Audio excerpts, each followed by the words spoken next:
Well, it wasn't the prettiest night at Citizens Bank Park, but the Phillies somehow got it done with a lot of base running blunders, guys getting thrown out at the plate, but the Nationals could not overcome Cristopher Sánchez last night as they win it over the Nationals, take 3 out of 4 against the Nats. The Sports Bash starts now on a happy hour Friday on a night where football was back. It was an entertaining game, by the way.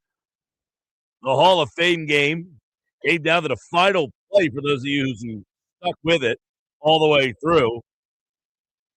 I can't confirm or deny that I watched every play all the way through, but I made it to the end. The Phillies last night, they win 7-3 over the Nationals, fifth win in 6 games. And on the night, I thought there was a number about the night that stood out that was kind of interesting. The Phillies had 8 doubles last night. That's the most by any team in baseball since 2024.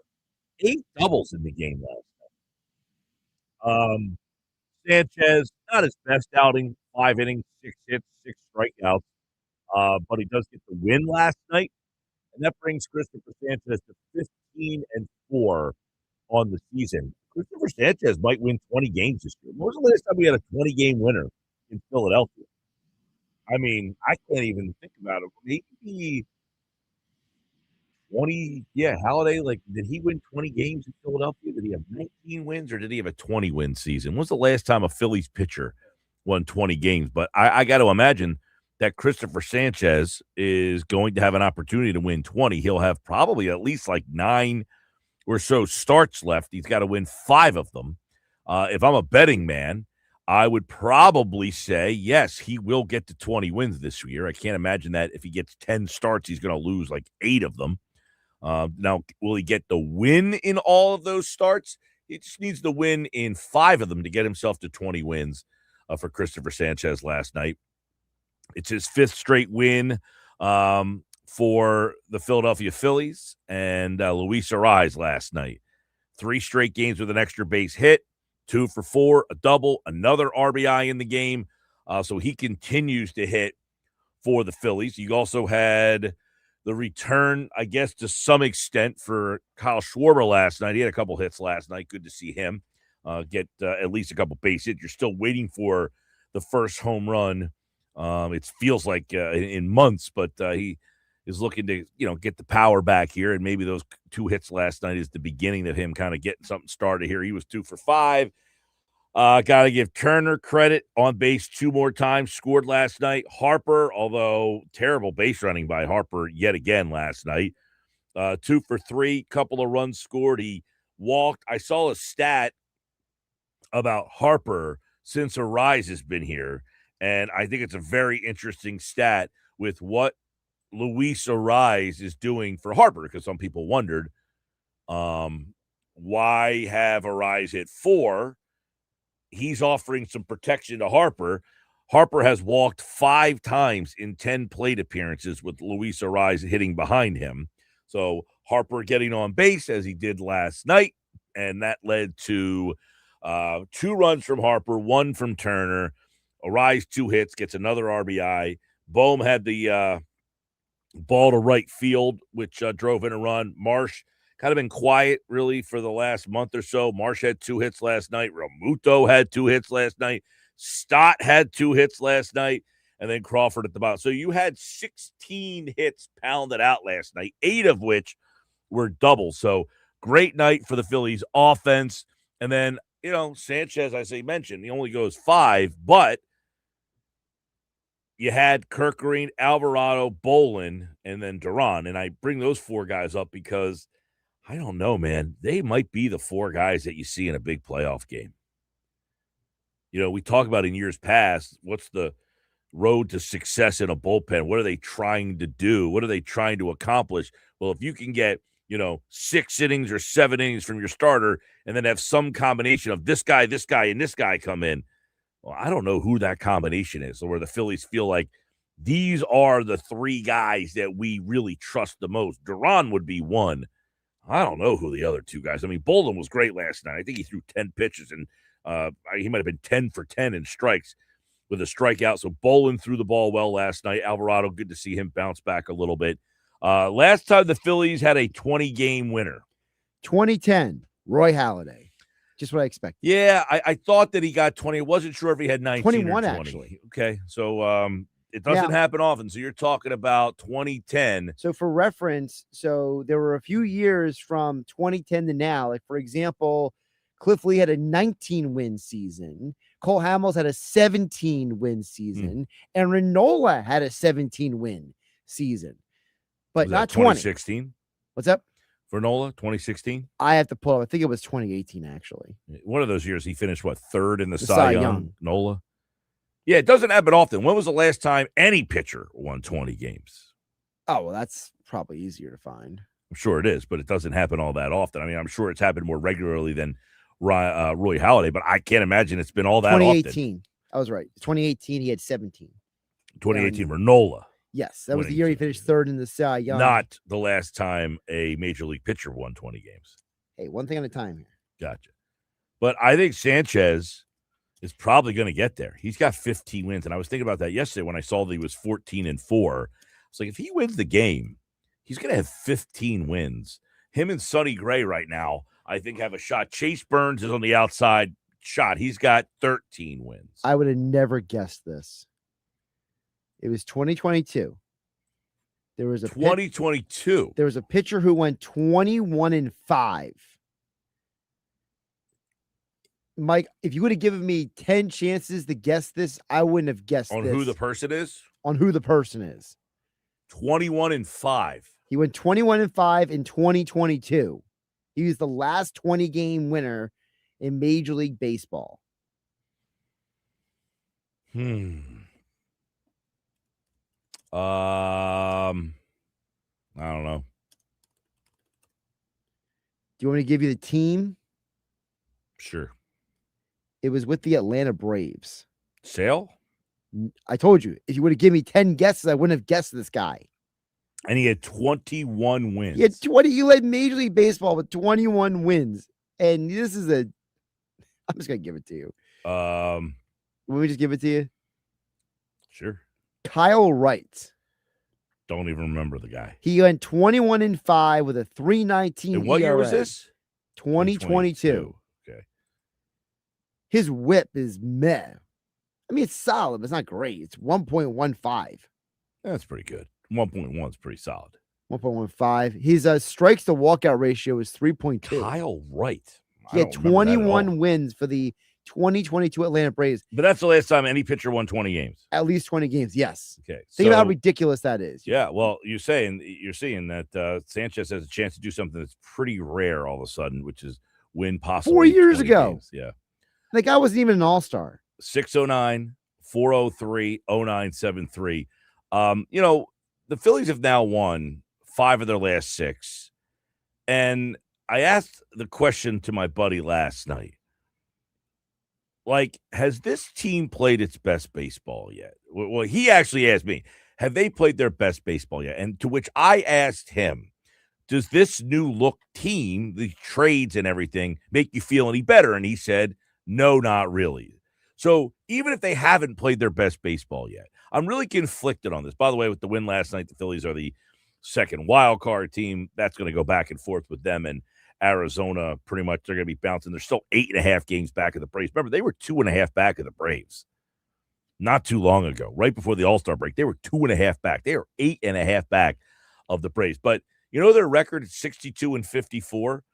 I believe, now you can look this up if you want to. I believe it's the same record they had in 2008, which at this time, you mean? This 62-54. I think at the 96 game mark, or the 106 game mark, excuse me, that they in what year? 2008, when they won the World Series. I think they were exactly 62-54. So in other words, I don't know that the Phillies have played their best baseball yet. I don't know if they have a run in them, or is this kind of who they are?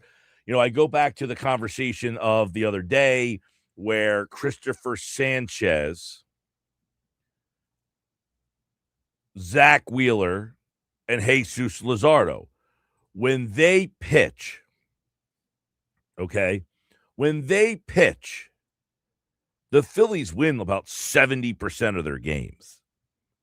So are the Phillies really a much better team in those 3 games than they are? Yeah, they're better. But are they good enough in those 3 games? Is that enough to have those 3 guys? The problem is those 3 guys would have to win almost every single time that they pitch. And we know that that is just not possible. They would have to win every single time they pitch, and that is not possible. I would like to confirm that you were close. The Phillies were 62 and 53 in 2008. 62 and 53. They went on the go. What did they do? Okay, so 62. You were a game off. And 53. But what did they do the next game? They won. So they were 63 3 and 53. Okay.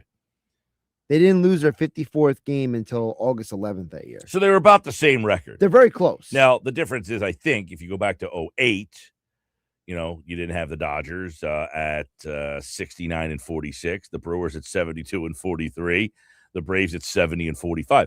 The problem this time around for the Phillies, as we kind of discussed the other day, and the Cubs are 67 and 49, the depth of the National League's playoff crop is a lot deeper than what it's been in 2022, 2023, 2024, 2025. You're now in 2026. Let's just say the Phillies do get to the wild card. They're going to have to beat probably the Braves, then the Brewers or the Dodgers, and then the Brewers or the Dodgers. Like, you're going to have to go through some configuration of possibly all 3 of them. And that is very, very challenging. So in 2008, the Phillies had the second best record in the National League behind the Chicago Cubs. The Cubs finished that year with 97 wins. The third best record in the National League with the Milwaukee Brewers with 90 wins. Your LA Dodgers, who won the National League West, only had 84 wins that year. Yeah, so a much more watered-down field. This field a lot deeper. It's a really strong Central Division that year, actually.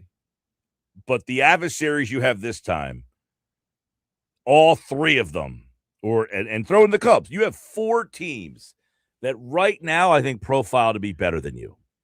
So even if you upset one of them, like in 2022, you upset the Braves and you got them out of the way.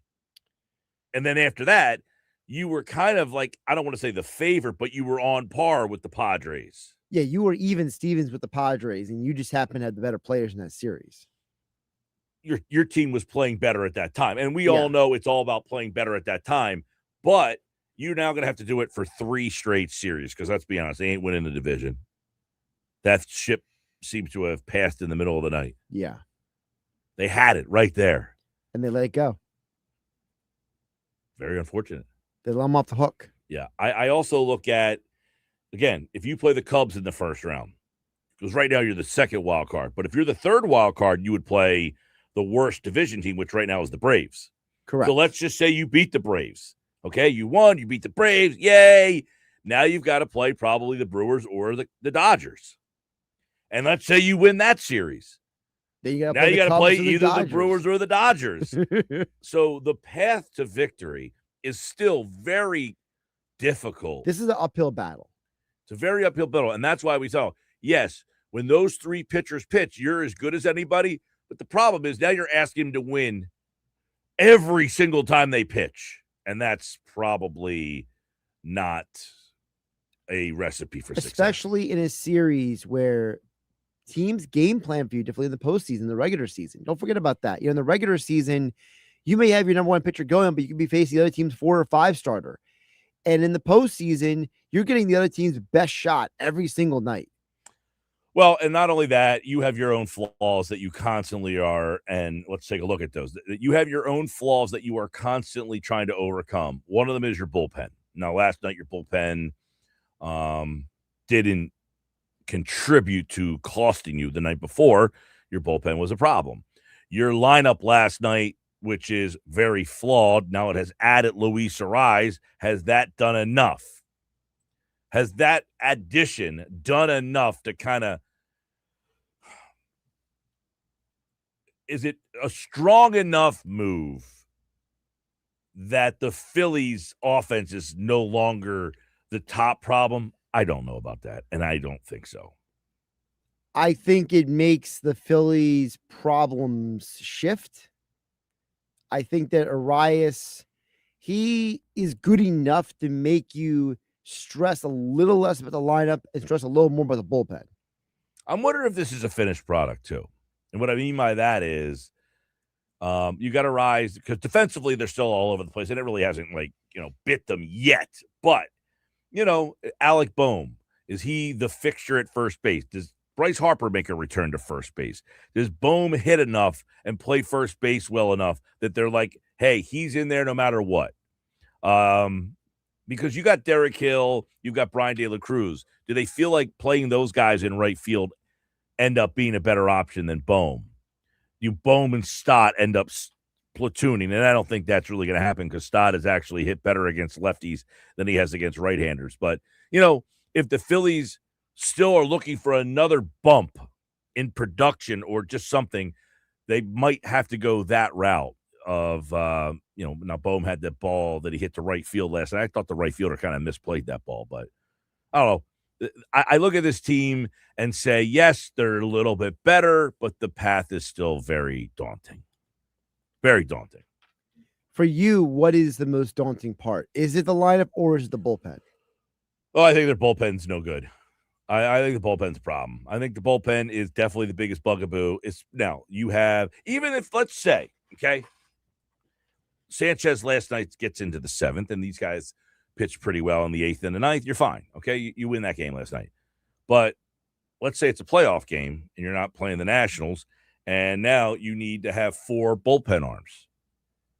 And they win the game. And then the next night, your pitcher goes 6, and he gets into the 7th but can't get out of the 7th. Say Wheeler pitches 6 1/3. Now you need the guy to finish 2/3 of the inning in the 7th. You need someone to pitch the 8th and the 9th. So now you need 3 guys. Are you going to use the same 3 guys? And if you do, on back-to-back nights, that's where the depth of your bullpen starts to get. And I still don't think that. See, the one lesson that I think a lot of people, outsiders, fans, whatever, took from last year's playoffs is that you got to have someone in your starting rotation that can go to your bullpen and help you out. And I feel like the Phillies still didn't add that guy. The guy who's the 4th starter or even the 5th starter, but still has a role and contributes to the playoffs. And I don't think that Nola and or Painter are contributing to this team in the playoffs unless they make a spot start here or there. Could Painter show you something down the stretch that maybe changes your mind? Possible. I mean, sure, he could. He's pitched better. Does his stuff profile? Could he pitch in the 7th inning, the 8th inning? He's got, he's a guy that had a lot of strikeouts in the minor league that has not translated so far to the big league level. But sure, could he be a guy like Zach Eflin a couple of years ago that's pitching in like the 8th inning of a playoff game? I guess so. I don't think Nola is. Nola's not, but the reason I ask about Painter is because he's giving you now 2 starts where he looks a lot more like the Painter you'd hope he'd be than he was before he got demoted. They claimed in previous conversations that it was mechanics related. That he had to get his mechanics back in line. So if Painter gives you something that, at least gives you a little more faith in him, could he be a guy in the postseason that you feel more comfortable calling on in certain situations? I hope so. I hope he, because he's pitched well last start. He only went 4 innings, but he's kind of at least maybe hit an apex here. He's not way too high.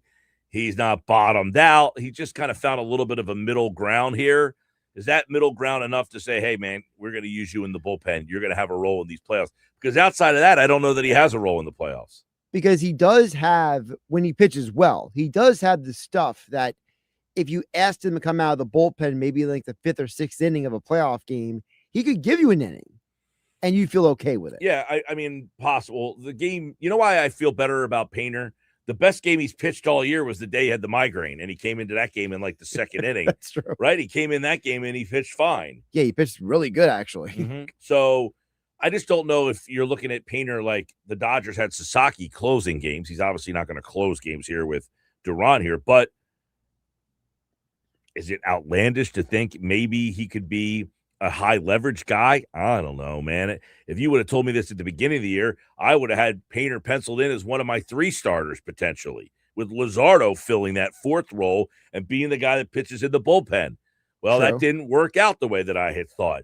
So now can that be flip-flopped where Painter is the guy that goes to the bullpen and pitches in some high leverage situations?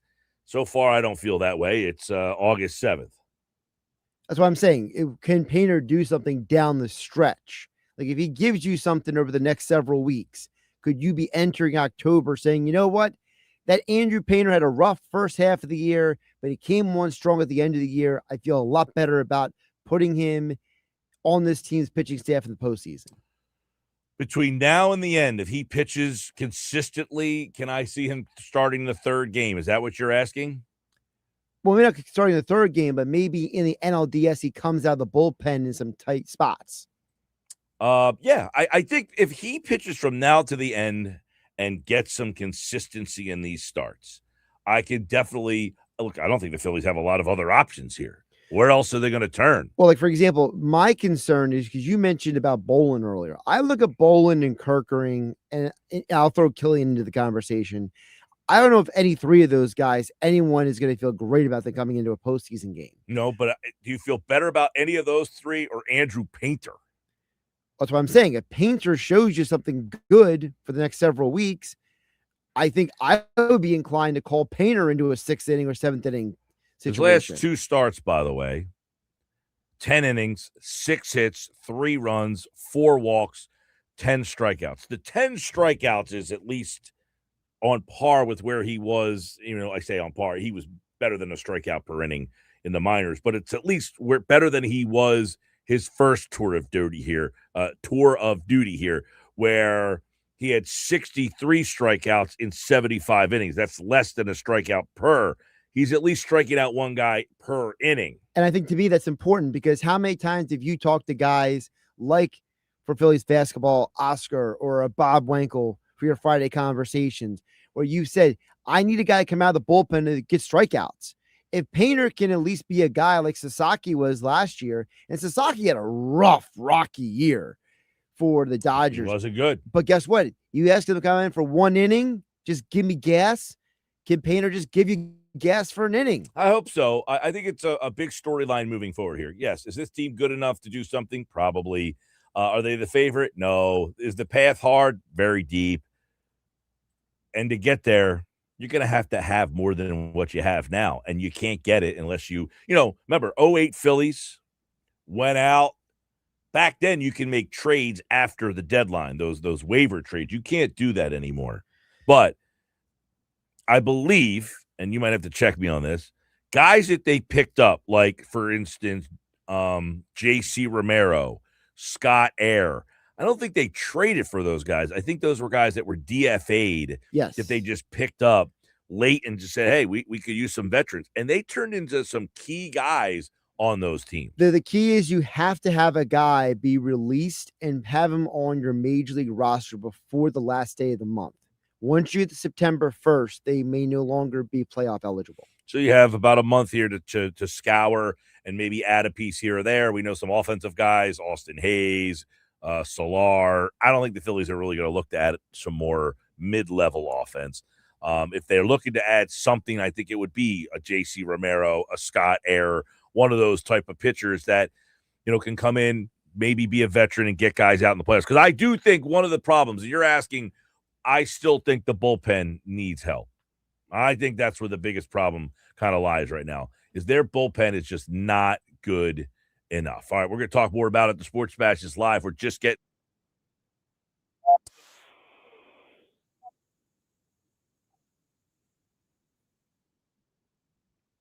thoughts on the Eagles' first week of training camp. What does he think about Mekhi Lemon? Ryan's watching on YouTube because I'm sure you can bring David Robertson out of retirement. I think they're going to pass this time around. That ship has sailed. Noah's watching on YouTube. Third base coach had a rough night. He did. Well, third base coach got got 2 guys thrown out the plate last night within an inning, right? with Was it it in the back to same back? It inning. was yeah, I thought it was in the same inning. Arraez jumps over the catcher last night, and He then he just missed gives the him stuff plate up. before Arraez. I mean, who had just stepped on the plate the first time would have been in there. He missed it, and then he was kinda doing the He was in little no man's land. dancing around. Alright, McGarry, do you remember, Bob Wankel from Mike and Bob Friday Baseball Chat? Still to come, all on the Sports Bash.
2:31 on a happy hour Friday.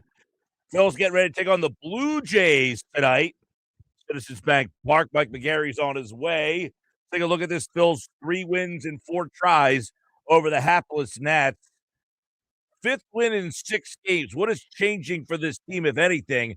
Mike, you got a chance now to see this team in its new form the last couple of nights. What do you like about the new makeup of this bunch? Well, Mike, I like Luis Arraez. I find I don't know how everybody else feels out there, but I find that when he steps to the plate, I kind of move to the edge of my chair. I kind of straighten up a little bit and pay closer attention because something is going to happen. He is going to hit the baseball. He's not going to walk. He's not going to strike out. He's going to put the ball in play. And, he's played 3 games. He's had 3 RBIs. He's given the Phillies early leads in all 3 games. So I kind of watch this guy hit. And, he's kind of not wandered around, but he's been in a couple different teams. It just goes back to saying, why aren't there more guys like him in baseball nowadays? And why don't more people value a guy like Luis Arraez? Because it seems to me from an entertainment standpoint and from a pure baseball standpoint, he's a big plus to your team. Yeah, I saw Todd Zalecki say today he swung at 28 pitches in 3 games. He has not missed 1 pitch. I mean, this is just a guy that does something that a lot of guys don't do. He puts the bat on the ball. He's constantly making stuff happen. And the other thing that I read from one of the Philly beat guys too, Mike, was Bryce Harper has walked 5 times since Arraez has been here. So he's definitely added a layer to the offense. But what you've seen, they had, 8 doubles last night. Is this enough? Is this offense now do you feel good enough about the offense? Yeah, I feel better about it, Mike. I think the last night might have as much to do with the Nationals' starting pitcher than it did the Phillies' prowess. I think one of the big things to come out of last night, and I wrote about it at PressFacey.com, is Kyle Schwarber got 2 base hits, right? He was 2 for 5, 2 singles. Guy hasn't hit a home run since July 18th. I think he was 0 for 15 going into the game last night. Made outs in his first 2 at-bats, so the streak goes to 0 for 17. Then he gets 2 hits. And even though he struck out in his last at-bat, he said he felt pretty good at the plate. So I think if they can get Kyle Schwarber back on track, that would be a big plus because, we can talk about the guys at the bottom of the order, but it's really, Turner, Harper, and Schwarber who are going to drive the engine or power this team if they are to make a deep run in October. And there was positive signs last night for Kyle Schwarber breaking out of a slump he's basically been in since the All-Star break. Well, you get him going, and now you got Turner going, and you got Harper. Those are 3 guys. Now, Turner, I don't know. Are we buying back into Turner? Are we on the safe side that Turner is, back to who we should be? Yeah, I believe so. I mean, I'm still not sold on his defense, although that has improved in recent games. But he is too good an offensive player to keep playing the way he played in April, May, and June. Right? I think he's turned it around since July 1. So I believe in Trey Turner. I think the thing that we didn't expect when the Phillies signed Trey Turner is this sort of the hot and cold, the inconsistency. We all thought we were getting a much more consistent player. It turns out the Phillies have a shortstop who has a lot of highs and a lot of lows. I think he's gotten his lows out of the way, which is good for the Phillies. So, yeah, I do believe that, Trey Turner is going to be just fine the rest of the season offensively. Defensively, he's been better. Not 100% sold on that side of the ball. Let's look at the defense for this team. Guys are moving all over the place. I mean, it really hasn't made a huge impact yet, but what are you noticing big picture about this defense? Well, I think Bryce Harper's been a little bit unlucky out in right field, and that's the way baseball works sometimes. A couple of caroms, he's kind of misplayed a couple of caroms. Other than that, he's played fine. I think when you go to the game, you notice he is playing shallow. And one of the things that he said might give him a little bit of trouble in readjusting back out there is going back on the ball. So you wonder if they might play him a little deep because it's a lot easier to come in on the ball and make a catch. But Don Mattingly said yesterday they're going to play where, the analytics tell them to play, where they're going to catch the most fly balls. So I think Harper's been fine in right field. I think Stott has been good at third base. I think Bryson Stott, it's just a baseball player. He can play second. He can play short. He can play third.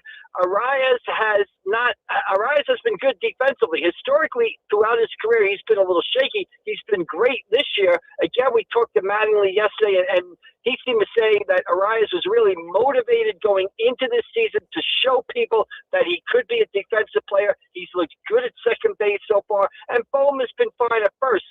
So far, having four guys sort of switch positions has not been, at least in my mind, the disruption that it could have been. Now, Mike, we were talking about the offense. There's the defense. But I would wonder if you still look at the bullpen and where they're short. If this ends up coming up short, is it because we're talking about the bullpen just wasn't good enough? Absolutely, 110%, Mike. You look at the bullpen, you look at the game they lost the night before. Alvarado, now he was good last night, but Alvarado in the middle of that outing all of a sudden can't throw his strike. He throws like 9 or 10 straight balls. It leads to, a couple of runs and a bad outing for him. You talk about Orion Kirkland. He pitched last night. I think he gave up 1 run or no runs. He struck out the side, but he did put guys on base. He's been inconsistent. So the inconsistency of Alvarado and Kirkland worries me.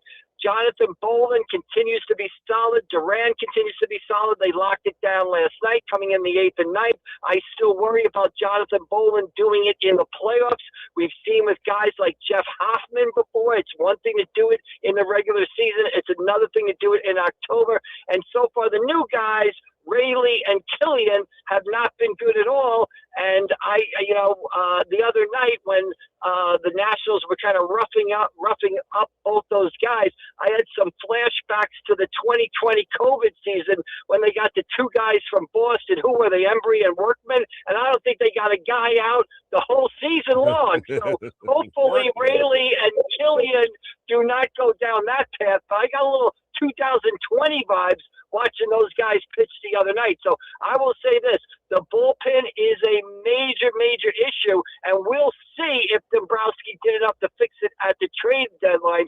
Early results are a negative as far as that goes. You brought up Workman. My gosh, those were some nightmarish times. I hope the bullpen is not that bad for the Phillies. Well, we'll see them this weekend. When they have those 3 pitchers, we know how good they are. But one question I think they didn't learn, at least from the playoffs last year, is they still don't have that starter, at least that I see, that could help their bullpen out. Could Andrew Painter, do you think, maybe be the guy that goes to the bullpen and helps the bullpen out? Yeah, interesting question, right? Because you would think his stuff would translate to coming in and pitching an inning or 2. He throws hard, good velocity. Mike, I just wonder from a health perspective, would they do that? Would they, put him in the pen and change his kind of routine of getting ready to pitch and everything like that? I think that's a big question. I don't even know how I feel about that. I guess I'd like to see how Painter throws the rest of the season. Because again, he looked good in Baltimore, right? He looked good the other night before and left the game with a hamstring. Apparently everything's good with a hamstring. I think that depends a lot on, I want to see how he pitches the rest of the season. Is he going to continue to get better, or is he going to revert back to the Andrew Painter we saw before they sent him to the minor league? So I think that's still to be determined what they do with him, and I think there's a bunch of factors that would go into that decision. Well, interestingly enough, Mike, we talked about this earlier. I thought one of Painter's best outings was the day he had the migraine and came out of the bullpen. Yeah, I mean, and again, they used an opener that day. Again, it's a type of situation where you can say to him, and they could even do this with Aaron Nola, say, just go out there and get us 2-3 innings, get through the lineup once. it'll be interesting to see. Again, I would say I'd like to see how Painter pitches the rest of the season before we see what sort of role we think he can handle in the postseason. All right, Phillies taking on the Blue Jays up at Citizens Bank Park. That is the start of the weekend series there. And, of course, on Monday, Mike will be back. We'll talk about that. Things have not gone as well for the American League champions, man. They have had all sorts of problems. But this Phillies team, they are right about where the 2018 was. They almost have the same identical record as the 08 Phillies. The one thing, Mike, I would say is different is the path to get there. There are 4 teams that are probably better than you. So even if you upset one of them, you're going to have to face the other one and then probably the other one. I think that's going to be the biggest challenge for the Phillies is the path to get out of the National League this year is brutal. Yeah, I mean, the NL definitely has, outstanding teams, right? You talk about the Dodgers, you talk about the Brewers, you talk about the Braves, and now you talk about the Cubs. And I guess the Phillies right now would be at the Cubs in a wild card series. Boy, that's tough. The other thing that's different from now to 2008, Mike, is, they would have to win.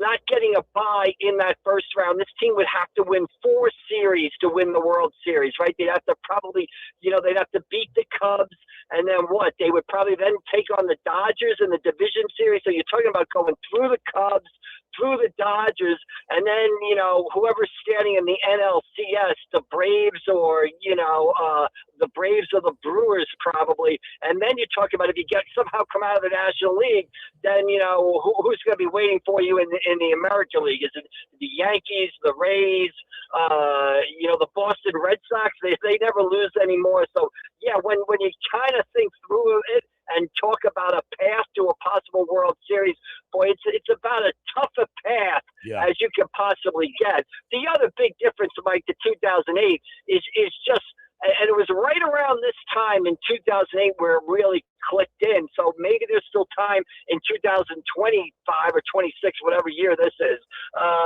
The bullpen in 2008 really clicked in at this time with Ryan Matson and Brad Lidge and Romero. Those guys just seemed to lock down every game. They seemed to pitch every night from August to the end of the season. Of course, Lidge didn't blow a save that year, so we just talked about how shaky this bullpen is.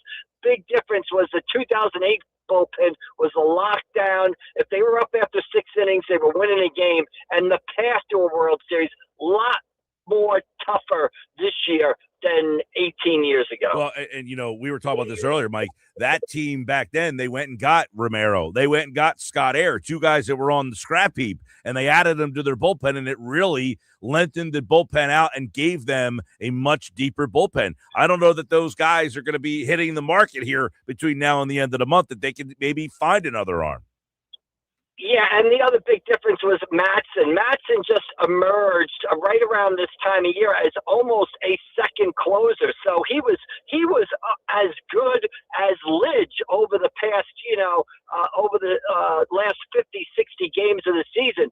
So they had 2 elite guys at that back end. And again, if that team was up after 6 innings, they were winning the game. That was all there was to it. They were winning the game. And if it was close after 5 or 6 and they got in the other team's bullpen, they were winning the game because they punished relievers from other teams. So, yeah, I mean, those were great days. We'll relive a bit of that this weekend with Alumni Weekend. Chase Utley going into the Wall of Fame tonight. But, big difference. One difference is the bullpen. And, boy, I didn't even realize till we went through it. That road that the 2026 Phillies would have to take to a World Series, beating the Cubs, beating the Dodgers, beating the Braves or the Brewers, and then taking out the Yankees or the Red Sox or the Rays or some team like that. That's if they pull this off, that's going to be one tremendous October. It would be unbelievable. It's a very deep field. Mike McGarry, read all about it at PressOfAtlanticCity.com. Monday, we'll look back at the weekend with the Phillies and the Blue Jays. Thanks, Mike. All right, everybody, enjoy the weekend. We'll see you down the road. Thank you. All right, Mike McGarry, everybody, from the Press of Atlantic City, PressOfAC.com here on the Sports. Happy Friday. What do you have? At 609-403-0973. Do you remember on the other side, the weekend edition? Got some people calling in, texting in to the text board 609 403 0973 on the White Horse RV text line. Do you remember Mike and Bob Friday baseball chat? Fastball. So we have plenty more Phillies between now and the end of the show. Sal Paolantonio, 5 o'clock. Friday, 5, week 12, I believe, is where we're at. We're Sports Bash coming up, 97.3 ESPN.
All right, 251. Do you remember things that happened on this day? August the 7th, Josh. Here we go.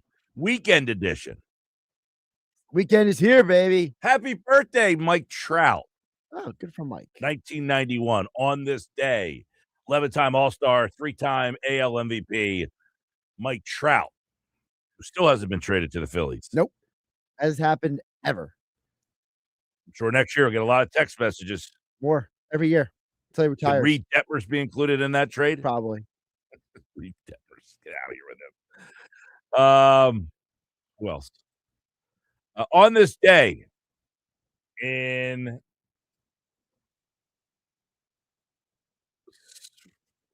I'm sorry, I had this thing up and then it froze on me. Here we go. On this day, August 7th, 1999, Wade Boggs hit a home run for his 3,000th career hit. Now, the irony that Boggs gets his 3,000th hit, it happens to be a home run. He's a guy, the first player ever to home run his 3,000th career hit. Derek Jeter and A-Rod would later also do that. All Yankees. Boggs was not a big home run, No. more of a Luis Arraez, if you will. Yes, as Don Mattingly has pointed out. On this day, 2004, Greg Maddux earns his 300th career win. He is the 26th member of the 300 Win Club. That was 2004. Will anyone ever win 300 games again? Very unlikely.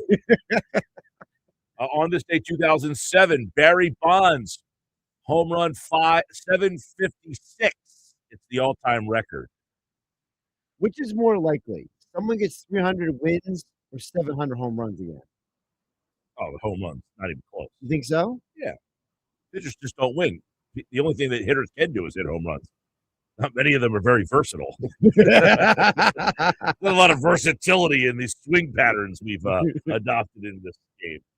Also, on this day, 2016, Ichiro gets his 3,000th hit. So August 7th is a big day for 3,000 Hit Club. Ichiro was so special. I mean, that guy was such a phenom. He was awesome.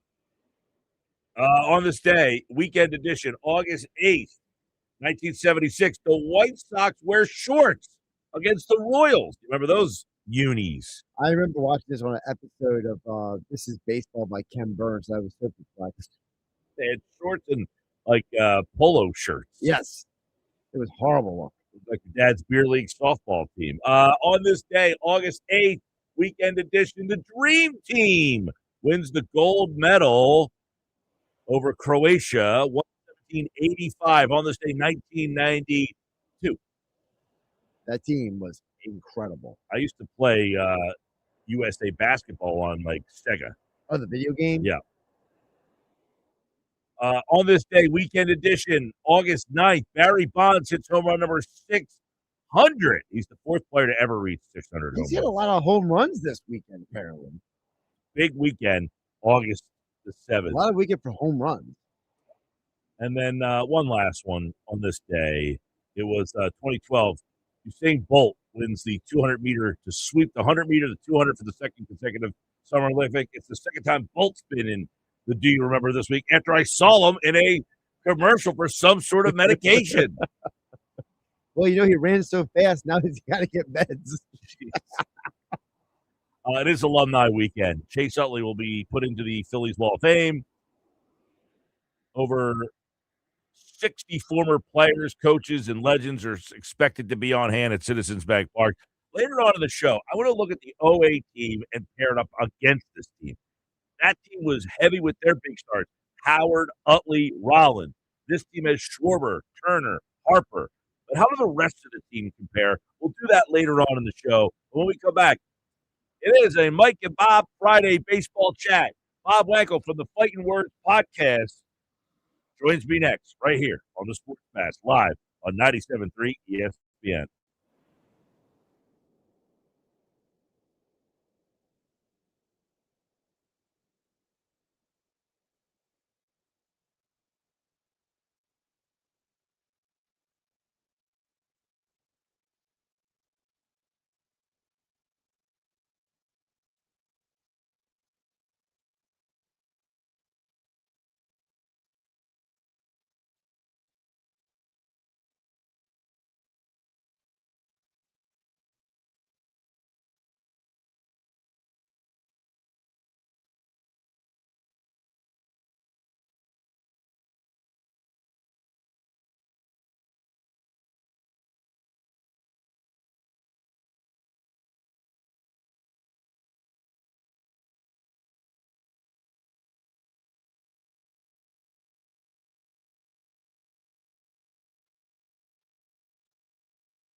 All right, 3 o'clock, Sports Pass Live, 97.3 ESPN. It's time for a Mike and Bob Friday baseball chat. Phils, 1-5 of 6. Have things turned around? The offense, one player. Has it done enough to lengthen and make this a more viable offense? Is the defense going to eventually catch up to them? And what about that bullpen? Yikes. Pitched well last night, but overall, will that be what we're talking about that gets them bounced? Plus, the path that the National League gives you, that's one big difference. Like 2022, you beat the Braves in the wild card. The path to go forward, you play the Padres. You got 4 teams right now that are pretty good and probably better than you. Bob Wankel, the Fighting Words podcast is back.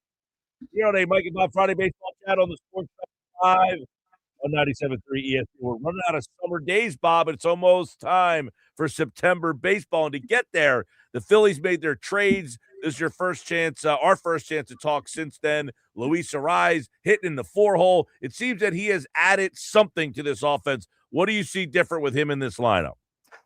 Well, I think the thing that jumps out at you so far is just the skill set that he has. It's so much different than the other hitters in this lineup. And just to be able to get the bat to the ball, the contact. I actually like that he's hitting in the cleanup spot. Bryce Harper's been much more patient. But really more than anything, the way that he plays the game, there's a certain element of, energy and excitement. And I think a lot of times this lineup, in addition to being unproductive, can just look really stagnant and almost like a group that goes through the motions. And when you bring a guy that can kind of ignite things from an excitement perspective the way that he can, I think it's a really great addition to this lineup, one that I think they desperately needed to have. So were you surprised he hit in the 4-hole? And you said you like him there. I do. I know that we sort of fall in love with this idea of your cleanup hitter has to be able to drive the baseball. But the thing that I look at is, can you put the ball in play when you have runners in scoring position? And this team has so much swing and miss. You've already seen it in a really small sample. They're getting guys in scoring position. He's making things happen. He's putting the ball in play. And we can sit here and talk about Alec Boehm's numbers of runners in scoring position. He's actually hitting over 300 this season. Talk about his 60 RBIs like Dave Dombrowski wanted to the other night when he was trying to justify why he's still part of this lineup. But I think Arraez it just gives you a really good look. Is he a conventional cleanup hitter? No.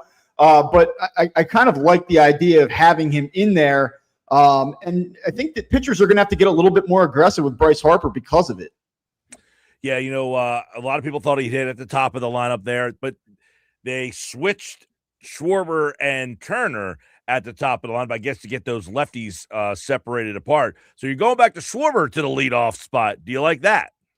Well, I like it if he starts to hit a little bit. I mean, his last 30 games have been pretty rough. His last 15 games have been especially rough. Now, I know he had a pair of hits last night, but just to kind of put this in perspective, he's hitting 160 over his last 50 plate appearances, 8 for 50, no home runs, still getting on base a little bit because he's walked 11 times in that stretch. So he has a 323 on base percentage, but he's slugging 200. I mean, it seems like it's the moment that Trey Turner got things together. I mean, and Turner's basically had a 900 OPS for a 30-game stretch now. It's like the moment Turner turned it on, Schwarber fell apart. And it's kind of just one of those things. If they can get both of these guys going together at the same time, this offense has a chance to actually score some runs on a consistent basis. Yeah, I want to get your thought on Turner. He's the whipping boy defensively. He's been the whipping boy offensively. But are we buying in that Turner has now kind of got himself going and that he could be a major factor in this offense? Because if he is, you see with the rise, he's been on base and he keeps scoring. And we know he's got a ton of speed. You get him on base. You got Schwarber and Harper. Those guys are all like 360 on base guys generally in their career, maybe 350. But you get those three guys on, Arraez might turn into, a big-time RBI guy here. Yeah, he could. I mean, look, Turner has done enough here to save his season from being a complete catastrophe, at least from an offensive perspective. And then he did play a little bit better defensively at short this week. He's up to a 700 OPS, 252 for the year. He's knocking on the door of a 300 on base percentage, which is still terrible. But given that it was sitting down there in the high 270s at one point not so long ago, he's done some work here to get things together. And he's been an impact player. He's hit the ball with some authority over the last 30 games. He has 8 home runs. I mean, he's really, he's swinging a good bat. And, if you're talking about the Phillies finding a way, finding a path in the National League to making a postseason run, Trey Turner has to be able to be more of the player that we've seen over the last 6 weeks or so, at least from an offensive perspective. I'm talking with Bob Wankel, the Fighting Words podcast here. Phillies winning 5 out of 6. Offense, Arraez, giving them a little spark, a little life. I want to get your thoughts on the defense so far, and if you're noticing anything about the defense that could end up being a factor somewhere down the road. Maybe hasn't affected them yet, but is there anything you're seeing about this defense? Yeah, I mean, I think the thing that is most glaring is that Bryce Harper looks like a player that is aging, number one, and number two, has not played defensively in right field in over 4 years. He looks a little bit slow. I think that his instincts in a very, very limited sample look a little bit behind. And, it's clear that the Phillies want to try to transition on him and make it a little bit easier on him physically. You've seen them remove him from games in the 9th inning here twice this week against the Nationals. In the first instance, they had a 5-run lead. I guess I understood it a little bit more. Last night was really interesting. They were holding a 4-run lead. Duran's in the game, and I know that you reasonably expect to nail that game down, but he would have led off in the 9th inning had he remained in the game. And I thought it was interesting that he was pulled for defense in that spot. So, look, I think the big thing for me is I don't know how well he's going to hold up in right field, and I don't know if he can play it at an acceptable level. And if he can, Alec Boehm is going to have to hit in order to stay in this lineup, or Bryce Harper's going to be back at first base. That's my big takeaway in the short term. Okay, I want to stop you right there. Because I mentioned that in the first hour, too. I wonder if they're looking at – because, okay, now you have a team. This is what it is. There's no more trades. There's no more waiver wire deals unless somebody gets released that you scoop up. And I don't really know that – I mean, some guys have been released. You're not going after the Austin Hayeses, the Jorge Soler. So this seemingly is your offensive bunch. Do they really have the gall to say to Boehm, you're done. You're not playing anymore. We're going to move Harper back to first base because we feel we can get more offensively from Brian De La Cruz or Derek Hill? It's the question they're going to have to ask themselves. And when you consider the defensive aspect of it, I think that that's really going to be the tipping point. I mean, look, if Alec Boehm swings the bat well and he can have those, have a stretch like he had even at one point earlier this year where he hit roughly 300 for a little over a month. I mean, everything else outside of that has been pretty brutal, but he's going to have to keep himself in the lineup. They do not have any commitment to Alec Boehm beyond this year financially. His contract expires at the end of the season. And look, I'll just say this real quick. If he were playing first base all year, this is where he would stand amongst all qualified first basemen this season. There's been 28 qualified first basemen. Alec Boehm currently in this moment would rank 26th in batting average, 29 out of 29 in on-base percentage, 27th out of 29 in slugging, 29 out of 29 in OPS. I mean, his bat does not play at first base. It doesn't play at third base either, but his short jack doesn't play at first base. And so why would you take such a hit defensively in order to keep this particular bat in the lineup? So if he hits, I think it stays the way it is. The Phillies are showing you their preference. The way that they're lining it up right now is the way that they want to do it. But if he cannot hit or he does not hit, I think that they will pivot at some point in the coming weeks. That will be something to keep an eye on. I'm that's pretty intriguing that you brought that up as well, because I said the one guy would be Boehm that maybe you can still shake because you're done shaking up this offense. But let's talk about the bullpen.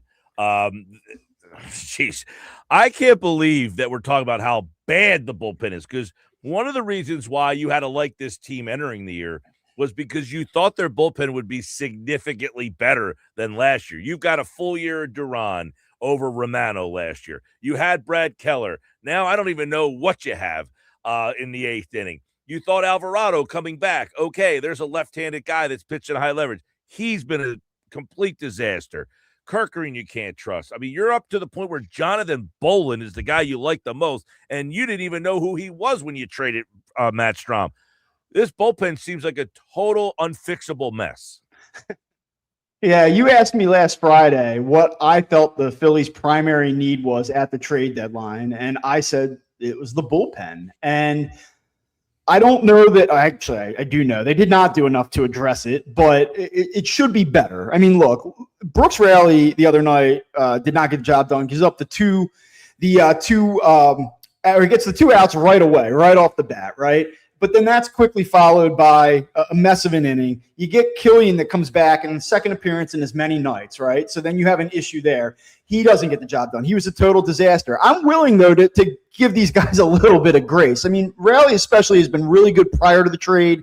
And Killian is a guy that there's two things I think you have to take into consideration here. Number one, he made a cross-country flight from San Diego. The Giants were in San Diego when the trade was announced. So you have to pick up your entire life, go cross country. He comes in and throws on Tuesday and then has to throw back-to-back that Wednesday. Fans aren't going to want to hear that, but the guy's a human being. The other part of it is that Killian's a little bit of a project for the Phillies. They like a lot of his underlying metrics, much the way that they liked a lot of Jonathan Boland's underlying metrics. It's going to take time. Like, they want to get their hands on him and work with him, and that's something they obviously haven't been able to do yet. So sort of like a wait and see thing if you can maybe up his leverage situations as you go through the months of August and September. We'll see.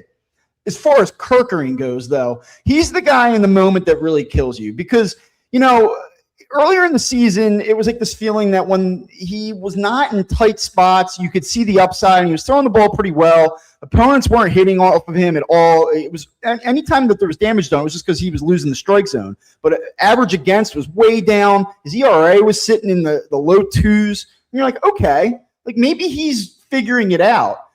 And he's not. I mean, the ERA now has ballooned up into the mid threes, and he can't throw strikes. His last 15 appearances, he's thrown 13 1/3 innings, and he's walked 12 batters. He just has no feel for the strike zone whatsoever. Yeah. No, I can't disagree with the Kerkering. I was the guy who liked Kerkering a couple of years ago because I thought, hey, man, this guy's got tremendous stuff. He just doesn't know how to pitch. He's a thrower. He just can't locate, and he doesn't have the confidence. Yeah, on one hand, you see the arm, and you've seen that he's gotten outs at a high level in spurts. And so you don't want to give up on a guy like that. But at the same time, he has not taken a step forward, and it kind of feels like with each year that passes, he's going in the wrong direction.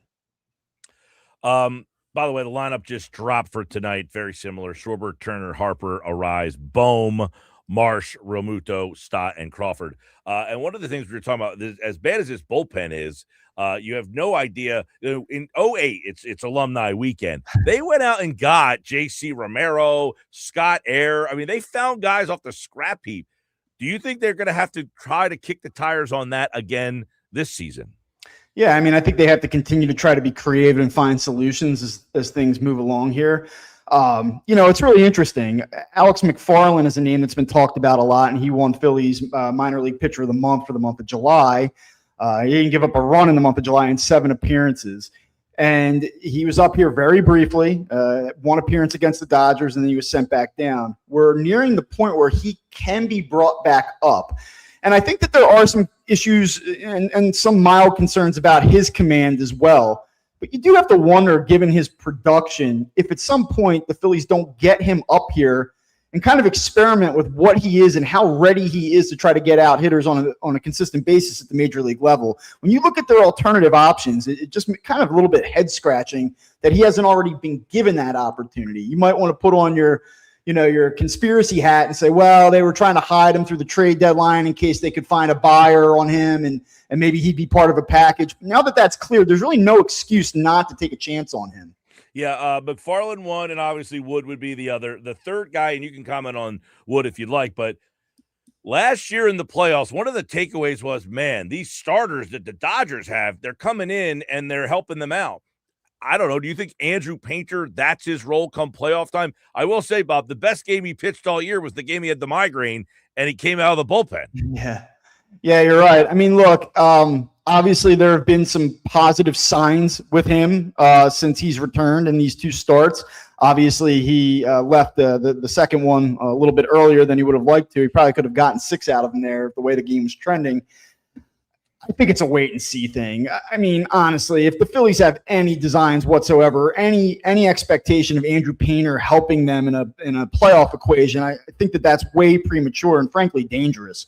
I don't think that he can be part of that math right now. Certainly, you would leave the door open to it. If he continues to go out there, take steps forward, then I think that that's something that you look at and something that you consider.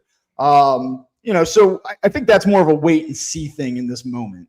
Yeah, I know that Nola's not going to do it, so it would probably have to be Painter only. They didn't get another starter because you would have liked to see them get someone that would push Luzardo in that role, because he's probably the guy that you would feel like, hey, he can go back there and pitch in the 8th inning, get some key 7th inning guys, but you can't do that now. I mean, what if Painter, though, between now and the end of the season just finds it, starts to pitch better?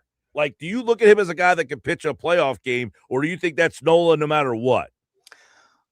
I think if you were handicapping that right now, it would be like Aaron Nola minus 400. I think like he's certainly the leader or the more obvious choice, just given the experience. And honestly, I know that he doesn't blow you away, but he has been, and it's a low bar given what the last 2 years have looked like. But Aaron Nola has been a lot better here in recent starts over the last month and a half to 2 months. If Painter just hits the ground running and just rolls through the next 2 months, I think that they would maybe give him a shot, because there's obviously a little bit more upside there. But I just don't see it. I mean, I really just don't. I don't think it's likely that Andrew Painter becomes a primary, guy out of the bullpen, or really somebody that they can turn to start a playoff game. I'm with you. I don't see it happening either. So between now, you got August 7th, you're 8.5 back, you're in the wild card mix. I was talking about this earlier, Bobby. You don't realize how the path to get through the National League, even if they pulled off an upset in a wild card round, okay, they're playing I think they would play the Cubs right now. You beat the Cubs, you go into the next round, you're playing either the Braves, the Dodgers, or the Brewers. You win that, you're playing either the Braves, the Dodgers, or the Brewers. I mean, you're going to have to win 3 series where you're probably going to be the underdog in all 3 of them. I would say the Phillies would absolutely in this moment be the underdog to the Dodgers and Brewers, the Braves as well. The Cubs, given that they would have home field, would be slightly favored, I think. But I do think odds makers would respect the Phillies' front end of the starting rotation against that Cubs team. The Phillies would go into games, if they could line things up the way they wanted to against the Cubs, with a starting pitching advantage in probably all 3 games. Though I do think that the Cubs might be a better overall team if you just want head-to-head. Well, to keep in mind, Bob, the Cubs do have Imanaga left-handed. They've got 3 possible. They got Peterson, who's left-handed. There's another guy that I'm forgetting. Yeah, and they just traded for Gauss. It gives you pause, too, is that the Phillies specifically have had a lot of trouble with the Cubs this year, too. So, I look at it and I think that this is a playoff team. I've said that all along. I don't think the Braves, look, here's one thing I will say. Part of you wonders at some point, if you keep meeting the Braves in the postseason again and again, are you going to keep beating them, especially as an underdog? Fair, very fair. I think that's a fair thing to wonder, but I don't think the Phillies are scared of the Braves, and I don't think that the Braves had a particularly excellent trade deadline themselves. I thought that they left a lot to be desired, and that's a team that I think has some holes, and I think you can get the Braves. But as far as the Dodgers and the Brewers go, I don't think you can look at it and honestly say, yeah, I feel good about this team against either of those opponents. I mean, I don't think that this is an NLCS team. It's not impossible, but I don't think in this moment that. So the last thing I would throw into the mix is we all know their record with Luzardo, Sanchez, and Wheeler. They're like 44 and whatever it is. They win about 70% of the time. Yeah, they have the best record in baseball with their top 3 guys on the mound. Okay, so that's a great way to frame it. They have the best record in baseball. When those 3 guys pitch, they believe they're the best team. Is that fair? Do they believe it? I mean, I hope they believe it. Okay, when those 3 guys pitch, we are every bit as good, if not better, than L.A., Milwaukee, and Atlanta. So when we pitch those 3 guys, we're better than you.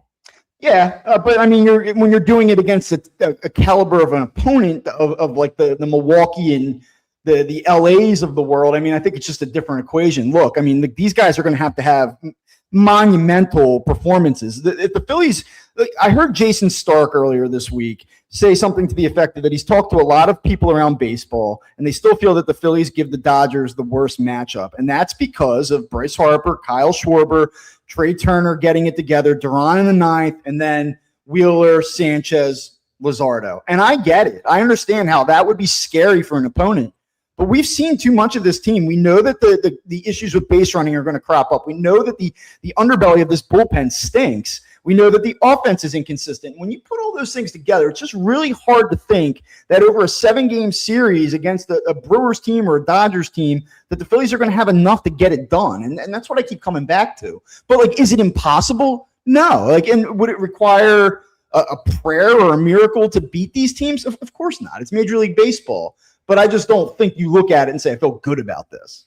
Bob Wankel, the Fighting Words podcast. The Phillies take on the Blue Jays. Wheeler's on the mound tonight. I guess a breath of fresh air to see that Wheeler pitched well after not having the velocity. Everybody wondering there. We'll see what ends up happening. The lineup very much the same as it has been.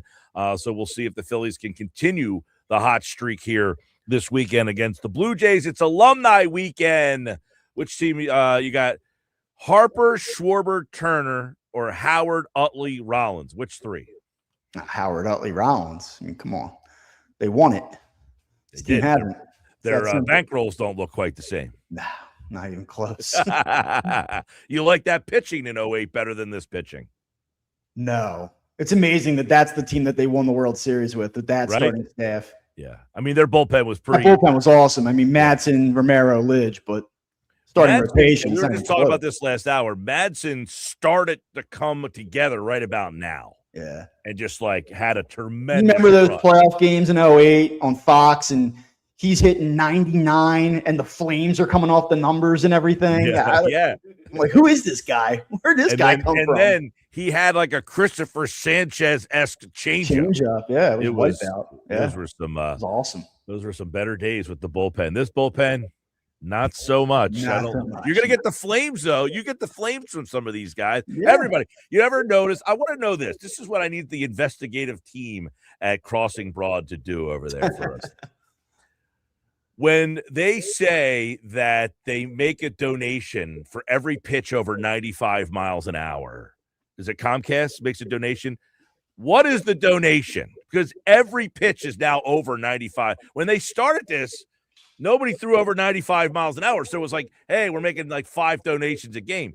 Now, they probably look at it. Well, they probably bake that in for the Aaron Nola starts. They say, all right, we're going to save money tonight, so we're good there. And then they just spread it out over the other 4. That's still, though, for every pitch, it goes over 95 miles an hour, Comcast will make a donation. I want to know what the dollar amount is. Yeah, well, look, I don't know if they're a sponsor or not, but when I look at my bill, they'll be all right. That's all I'll say. Yeah. I just got the hey, your bill. Actually, I'm a cord cutter now. So okay, all right. We'll have to talk about that off air. I'm interested. All right, buddy. All right, Bob Wankel, everybody here on the Sports Bash Live. It's a Mike and Bob Friday baseball chat here on the Sports Bash 97.3 ESPN. You ever notice? You ever wonder? Does anybody else? Am I the only one that wonders about that? You know that every time McCarthy says, every time a pitch hits 95 miles an hour or more, Comcast will make a donation. I want to know how much the donation is because every pitch is over 95 miles an hour now. Mike, I've said for a very long time, I have wondered about all of these donations. You know, so made a field goal and donation made to Da-Da-Da Foundation. Like, I always want to know, how much are you really donating? Is that money actually being donated? Well, he says it every night. I know he says it, about is the it 7th happening? or 8th inning. I don't know, but he's been doing it for years. So when he first started doing it, it was like every time a pitch registers 95 miles an hour, they'll make a donation. Well, back then, there was like one guy that threw 95 miles an hour, the closer. K-Rod. Now, every pitch is 95 miles an hour. Every pitcher, except for Aaron Nola, throws gas. Right, and I'm surprised of 2 things. One, that they haven't upped the MPH. Like every time a pitcher hits over 100 miles an hour, right, Comcast will make a contribution. But it's still 95 miles an hour. Which means they're making a contribution on every pitch every night. Like, can you imagine if Mizorowski was the first pitcher? How much money they'd be giving away? Doesn't matter. Forget Mizorowski. They got their own pitchers that throw over 95 miles an hour every single game. Every pitch. Watch the game tonight. Everybody listening. Watch the game tonight and count how many pitches go over 95 miles an hour. And then ask yourself, who's getting this donation? And how much is it? Is it $1 per pitch? Is it $100? Is it $1,000? How much is the donation?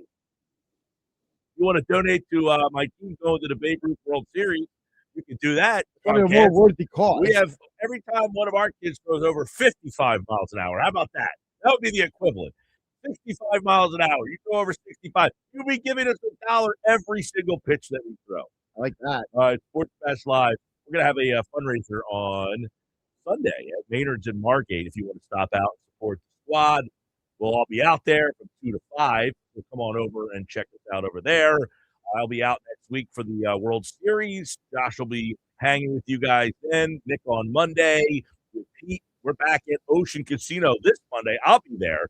The following Monday, they'll be out there. I will be in Jamestown, New York. And we appreciate anybody out there listening who wants to help the team. You can donate. We have a Venmo account that is posted online somewhere. It's on our website, 973ESPN.com. Or we'll be at Maynard's in Margate on Sunday for a little Sunday Fun Day. We'll get to the Phillies lineup coming up next here, plus football at 4. Sal Paolantonio, Friday 5. Stay around.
All right, 331 Sports Pass Live, 97.3 ESPN, the 97.3 ESPN free mobile app. Phillies lineup is out, and it is brought to you by Chachi's 13th Floor, 609-403-0973. Text your name and where you're from right now to the text board.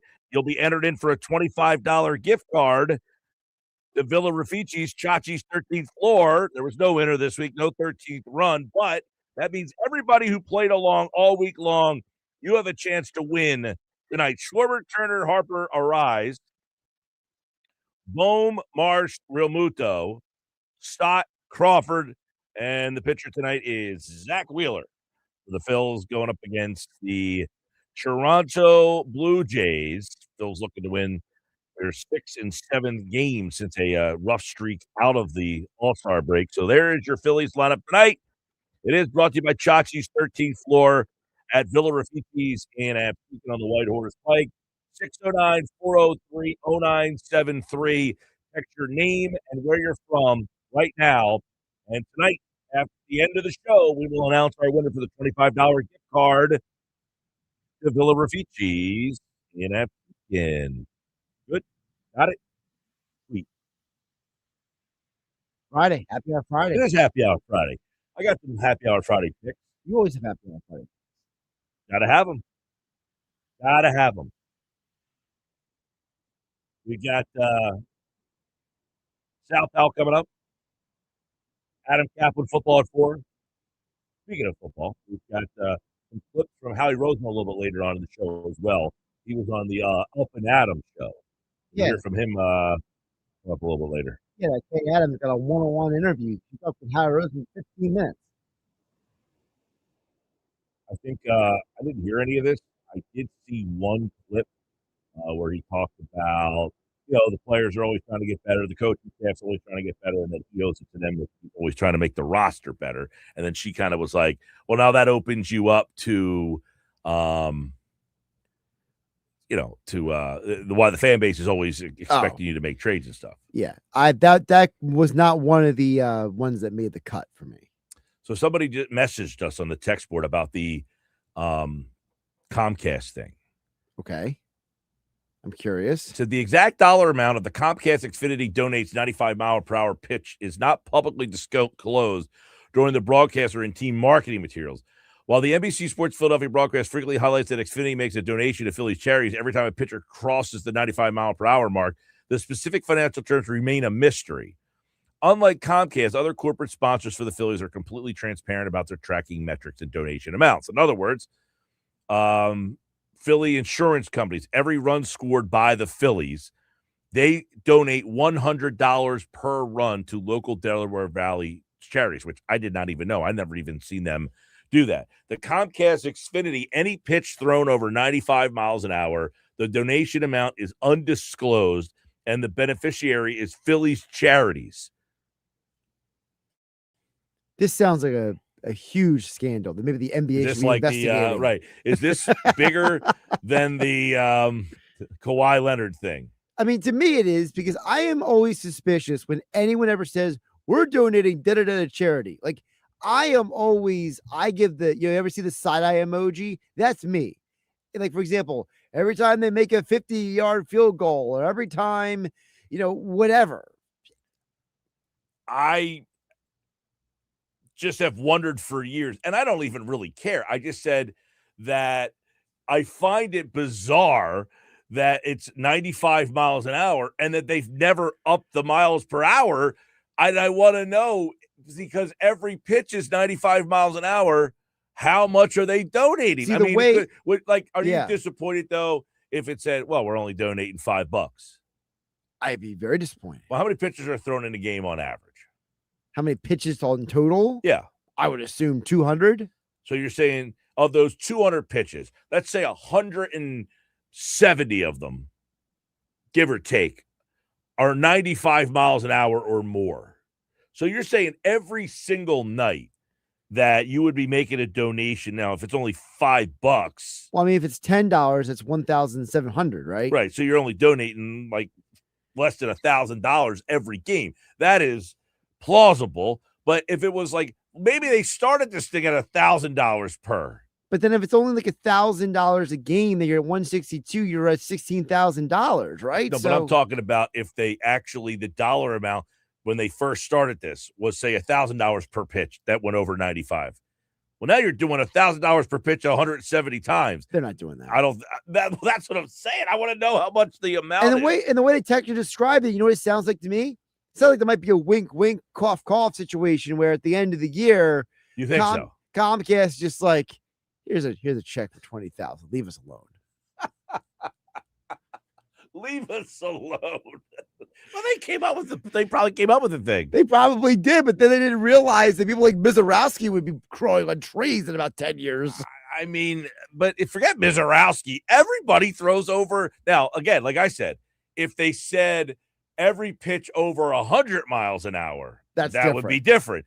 But then Mizorowski would pitch and he would throw 95 pitches in a game and they'd all be over 100 and then you'd get hammered for one game. I think this whole charity thing is a sketch. I think there's some chicanery going on here. I don't think they actually donate for every pitch. I think at the end of the year, it's just, here's a check for $20,000, Phillies charities from Comcast Xfinity. It's a tax write-off. Go baseball. Right. So in this event here, you would say if you were like, I don't know how many people even noticed that. Have you ever noticed this before? I've noticed it because I am suspicious of everything. I am probably the most untrusting person, like, you know. Right, but I feel like for example, like if you ever listen to Westwood One here on 97.3 ESPN, Sunday Night Football, Monday Night Football, Thursday Football. So for every field goal made, they give money to Kurt Warner's charity. Mm-hmm. Okay. And the only reason why I don't think that's sketch is because I don't think Kurt Warner is going to let them get away with it if he's on the broadcast. You know what I mean? But for other charity donations where it's like, hey, for every, I don't know, every extra point that's made, money is given to St. Jude's charity, right? And it's like St. Jude is like the popular charity everyone loves to give money to, right? But it's like no one ever asks how much money is given to St. Jude's charity. In those instances, right, you just take for granted that whatever. But in this situation, the promo is clearly read. For every pitch over 95 miles an hour, Comcast will make a donation. Well, and it's you're clearly read by Kevin Harlan every weekend, for every extra point made. Well, there's a lot of extra point made in the football game. Not as many as 95-mile-per-hour pitches. I'd like you to look that up. On average, how many pitches in a baseball game that's Google. I'm going to type it. Literally, I'll type it out. Ready? On average, how many pitches at least 95 miles per hour are thrown in an average MLB game? Right. Now, I wrote on average, how many pitches in an MLB game are at least 95 miles per hour? So, according to an article from the Washington Times, okay, at least it's a real place. An average baseball game today registers 10% of pitches thrown are at least 95 miles an hour. Oh, I don't believe that at all. According to this article, between 30 and 45 pitches in a typical MLB game. Now, in a typical MLB game, though, it fluctuates how many total pitches are made. So according to this, back in 2008, the average number of pitches, 95 miles an hour per game in 2008, were only 5%. Yeah, this says in 2008, the average MLB four-seam fastball was 91 miles an hour, and only about 12% reached 95 or more. Today, the average four-seam fastball is about 94.7 because starters regularly sit in the mid-90s and modern bullpens feature multiple relievers averaging 96 to 98. So it doesn't really give a clear answer. But what it does says an average game features about 300 pitches per team, which is about 150 per team. But we can still assume that half of them. It says, so fastballs make up roughly 50% of all pitches thrown. Right. So half of the pitches thrown in 300 is 150. Mm-hmm. So there should be 150 times what is what Comcast should be donating to Phillies charities. Yes. And I bet you they're not. That's according to StatCast. No, it says approximately 32% of all fastballs at the major league level are 95 miles an hour or higher, when including, cutters and sliders and stuff like that. They make up roughly another 18% of total pitches thrown. So, again, when McCarthy gets on there. Now, again, how many people listening ever notice that he says this and then think what I think? Everybody throws 95 miles an hour almost every single pitch, it seems like. I'm not saying every single pitch. I'm just saying, when you see a guy throw a fastball, it generally is over 95 miles an hour. Every pitch Alvarado throws is over 98 miles an hour, right, for the most part. It's over 95, right? At least. So, and I get it. Alvarado might only throw 12 pitches in a game or 15 pitches in a game. But if all 15 of them go over 95 miles an hour, okay, now that's a nice check. But we don't know how much it is. I'm telling you, I'm the skeptic here. I don't think there's actually a check cut based on the pitches. I think it's a flat number given every. That could be possible at the end of the year. Hey, we registered 40,000 pitches over 95 miles an hour. Leave us alone. Yeah. By the way, tonight, if you're going to the game and you were expecting to wear your cool City Connect uniform, Bryce Harper requested that the Phillies do not wear them tonight to honor Chase Utley for the Wall of Fame. This makes me so happy, Mike. Yeah. This is the best news of the day, in my opinion. Like, first of all, the City Connects are an abomination anyway. So Bryce Harper, according to reports, according to Jim Salisbury of NBC Sports Philadelphia and Matt Gelby Athletic, both reported that apparently Bryce Harper went to John Middleton and said, we got to wear the red pinstripes this weekend in honor of Chase Utley. So we can't wear the City Connect. And I love the fact that Bryce Harper. Now, if Bryce Harper, you know what would make Trey Turner the most popular Philly? If he just said, forget getting rid of them tonight. Why don't we ditch them for the rest of the season? Ooh, yeah. I like that idea. But yeah, good for Bryce Harper. Just go up to the owner and say, listen, man, we got to do the right thing. And the right thing is City Connects, no. Text from earlier. Do you remember you told us it was Mike Trout's birthday, but you didn't told us how old he is? That's a bad job by you. You know what? You didn't leave your name, but you're right. That is a bad job by me. Trout, by the way, his birthday today, he is 35. Getting up there. You did say he was born in 1991. I did give you the year he was born. That is correct. So couldn't you have just done the math yourself? That guy could have. I'm just saying. Yeah. I mean, I'm sitting here trying to do multiple multiplication tables of, Phillies charities on the radio. This guy could have done 2026 minus 191 is 35. That is true. 609-403-0973.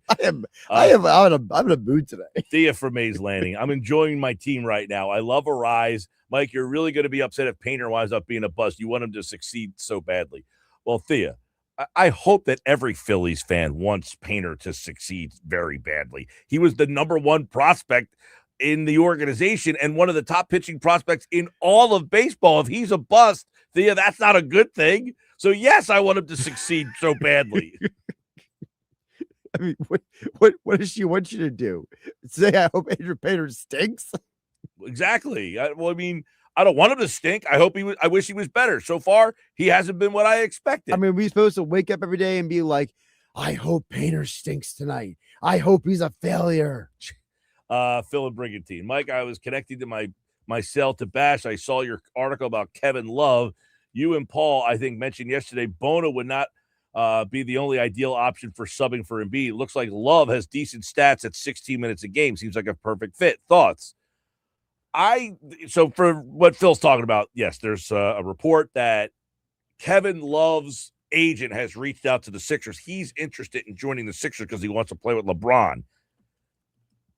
Love can actually still rebound and shoot the three. He had about 37% from three last year, and he averaged almost 6 rebounds a game in only like 16 minutes.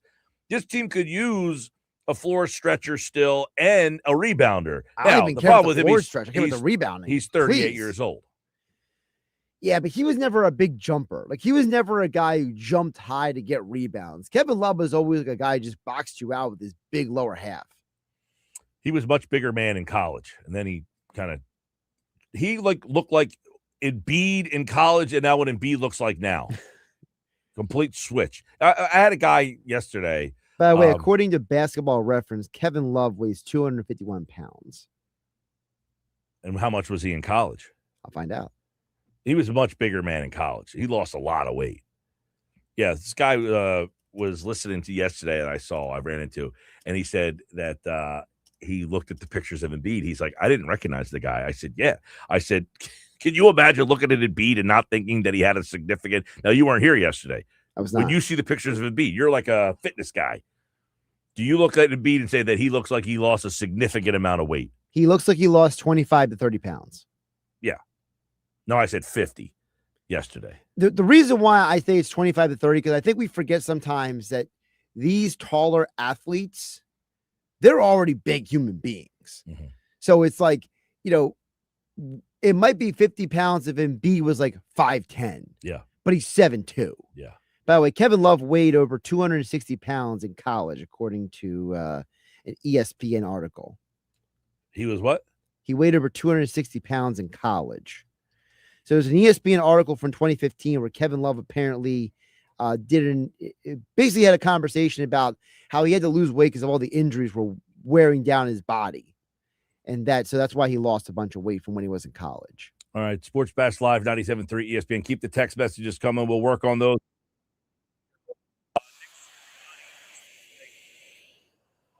With Adam Caplan. We'll have more from the Eagles after football at 4 here on the Sports Bash Live on 97.3 ESPN.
At 3:53, 4 o'clock hour coming up with Adam Caplan for football at 4. Phillies fastball next hour as well. Sal Powell. Fridays are back with Sal Paolantonio. His first week observations of the Eagles at camp. Kickoff of the NFL season last night. So we were talking about Joel Embiid, and you looked at the picture and you thought that he looked significantly slimmer. Yes. And one of the comments that you have made the last few months, Sal, Joel Embiid has kept insisting, my knee is fine. My knee is good, right? I didn't say I agree with him. I'm just saying what he said. Well, if you go based on what he said, that means if your knee is better, you can do more cardiovascular work. So I'm sure that being able to run around a little bit more probably aided in losing about 25 to 30 pounds. Yeah, I'm not one of these people that I want to see Joel get out there. I'm not going to sit here and say the knee can't be fine. He says it's behind him. Okay, let me say it. Well, maybe the weight loss is the evidence of it. How about that? So your takeaway would be he looks significantly slimmer. Yes. And the possible connection here is he looks significantly slimmer because he's able to do more cardio because his knee is, in fact, not bothering him. Right. I think that him looking slimmer, and maybe that's what LeBron, part of it why LeBron retweeted it. Maybe part of LeBron checking on his knee and his health and everything. He was like, well, how is your knee? And Joel Embiid's like, come look at my body. Well, we had people yesterday that actually saw that picture and didn't think that he looked any different than he did in past offseason. Oh, that's horrible. Come on. That's just a negative Nancy. Hey, they exist. They exist. Oh, I know they exist. It's called social media. Oh, man. I was like, okay, I guess we're looking at the different. Maybe I was talking about Joel Embiid from the Sixers. You might be talking about Joel Embiid from a different team, but the one that plays for the Sixers looks like a different guy than he did last off. You know, like the difference between Kevin Love in college and Exactly. Hey, don't forget my friends at Clark's Moving and Storage. If you're thinking about a big move, give them a call, 609-889-0780. ClarksMoving.net. They're an authorized agent for Wheaton Worldwide Moving, so they can move you across the country or even anywhere in the world. Check them out. Clark's Moving and Storage in Rio Grande. They're local. They'll do your move for you just like they did for me. Yeah, I wish I would have thought of that yesterday. Embiid generally looked like Kevin Love in college, and now he looks like Kevin Love does today. Football at 4 is next.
Football at 4, powered by the Inside the Birds podcast, is brought to you by the Fanatic Sportsbook at Ocean Casino Resort in Atlantic City. Don't forget, the Sports Bash is back there every Monday, starting this Monday for the football season. Stop out and see us at the Fanatic Sportsbook at Ocean Casino Resort in Atlantic City. And don't forget, tonight at Ocean, it is comedian Joey Diaz. So last-minute tickets, if they're available, go to theoceanac.com. Of course, it's our NFL Friday 5 tonight at 5:30. We do it every Friday during the offseason to lead you up to football season. And we'll do our 5 favorite games of week number 12 coming up later on in the show. But right now, who are some camp sleepers that we're looking at? We'll talk to Adam Caplan from the Inside the Birds podcast right now on the Sports Bash. Adam, happy Friday to you. Same to you, Mike. And by the way, do we know who the Eagles play week 12? I'm just curious. Do they have a game then? I know who they play week 12. They are playing the Dallas Cowboys. Oh, well, maybe that makes it. That would make my list. No. These are the 5. The Friday 5 is the 5 non-Eagles games that we are interested in the most. Oh. And then what we do is, when week 12 comes around in the regular season, we'll look back at these 5 games and see if they're still the 5 best games of the week. You know, it's funny. Do you just eliminate right off the cuff the Cardinals, the Browns? Always. It seems like that they have no chance to be on there. Always. It's always funny that, you know, and there's a lot of times Josh will always tell you, I'm always like, this week's schedule's tough. Like, it's hard to find 5 games because we don't include the Thursday night game because we do it on Friday. So then sometimes that you eliminate that game. But it's hard to find 5 really good games every single week on these schedules. Yeah, I call the Cardinals the team that time forgot. They're like the LA Clippers. They were entertaining last night. Well, yeah, I know, but it was game 1 of 4 preseason games because of the Hall of Fame game. It was entertaining, but no one nationally cares about the Cardinals. They're just not going to get it. Just since Kurt Warner retired, it's been obviously on a steady decline. The Bruce Arians had a little bit of a run, but it's like the Texas Rangers, right? They're just some teams no one nationally cares about, as I've called them, teams that time forgot. Yeah, I know that the Rangers did win a World Series recently, and the Cardinals did make a Super Bowl in my lifetime, but it might be a very long time before we get that. Yes, Kurt Warner. So they were a sleeper that year, the Cardinals. Who are some of the sleepers for the Eagles that you're keeping an eye on in this training camp? Yeah, so, Mike, what we do is we take what we learn in OTAs, and then, you know, we always call, or at least I do it, I came up with this many years ago, I call OTAs like AA baseball. You know, you just note stuff, but it means really next to nothing. You understand, okay, it's flag football, a lot of 7-on-7. Practices are very light. You don't take it seriously. You're like, all I have to tell you is Keely Ringo was a OTA champion. That's all you need to know about little OTAs mean. You take it, you see what the competition's like. This is AAA baseball right now. That starts to get real. And we'll get started with our training camp sleepers on offense. Now, look, you could call Darius Cooper a one-year wonder. Well, Cooper made the team. He was a great story. No question for the Eagles. But Sirianni talked about it, Mike. Like last year, right? The passing game went through A.J. Brown, Devontae Smith, Dallas Goedert. How much was a backup receiver going to get the football? No matter how well he played, he could be the 4th receiver. He's not getting the football. So Darius Cooper is having another great camp. He's a former quarterback. Okay, he came to Charleston State, Mike. Most people don't know this. As a quarterback, one of the coaches told him, look, on offense, said, look, you're not going to make it here as a quarterback. You might as well try another position. How about receiver? He said, sure, I'll do that.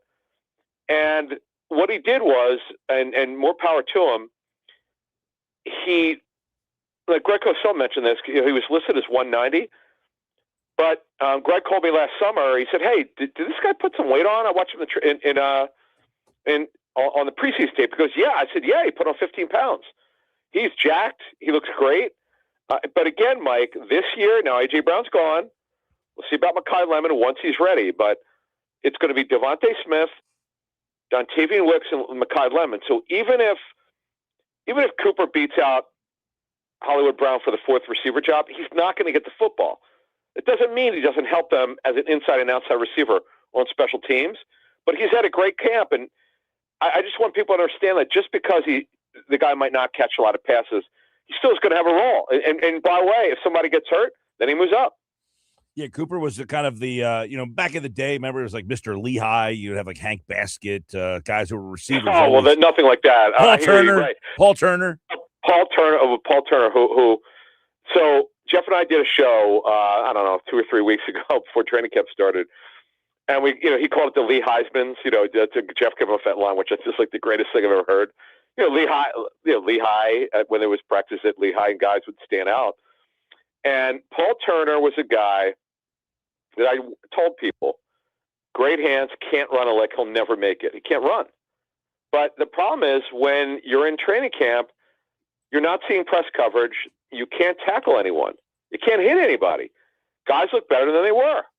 Henry Josie, another one, Mike. Yeah. Our Andrew DeChecker interviewed, got a great interview. What was he I can't believe Henry Josie said this to Andrew. I still get people emailing me, why was I cut? Can you believe that? That was 2015. That's great. 7 years ago. Cooper's a guy that they liked last year. He's back. Yeah, he got some good. time last year, and he might help this team out. What about another receiver? Anybody else you're keeping an eye on? Yeah, this guy, I don't think he did much in OTAs, and he was a former second-round pick for the Jets who was tremendous early in his career. It's Elijah Mitchell. He wanted out. He asked out. He got traded, and he shouldn't have. Well, he didn't want to play with Zach Wilson. It was terrible. But he should have stayed there and hung in there and played with Garrett Wilson. He didn't want to. And he's fallen. He's now on his fifth team. But he's only, Mike, 26 years old. It's crazy. Well, he's had a great camp. You just said it. Like, he's played in bad offenses with bad quarterbacks. Like, it is coming here. Now, he did play in Buffalo last year, and that didn't seem to help him. So take that for what it's worth. Right, but it wasn't like he would. I'd have to check the dates when he signed there. Context always matters, like when was he signed and what kind of chances was he given. But he's given a significant chance here. The Eagles don't have quality depth. They have enough players, but the quality of the depth isn't great. It's going to be hard for him, but the good thing is he plays 2 out of the 3 receiver positions. He plays the slot and the Z position. The Z is Devontae Smith's position. So he could be a backup to Devontae. But the one thing that goes against him, he doesn't give you special teams value, and that's going to be hard for him. All right, there's a couple skill players on offense. Who else are you looking at on offense? Andrew DeChecker pointed this guy out. We knew about him, but he did a lot of work on him. He mentioned that Jake Majors, watch out for this guy. He's getting reps at center and guard, and wouldn't you know it, last 3 or 4 practices they've cross-trained,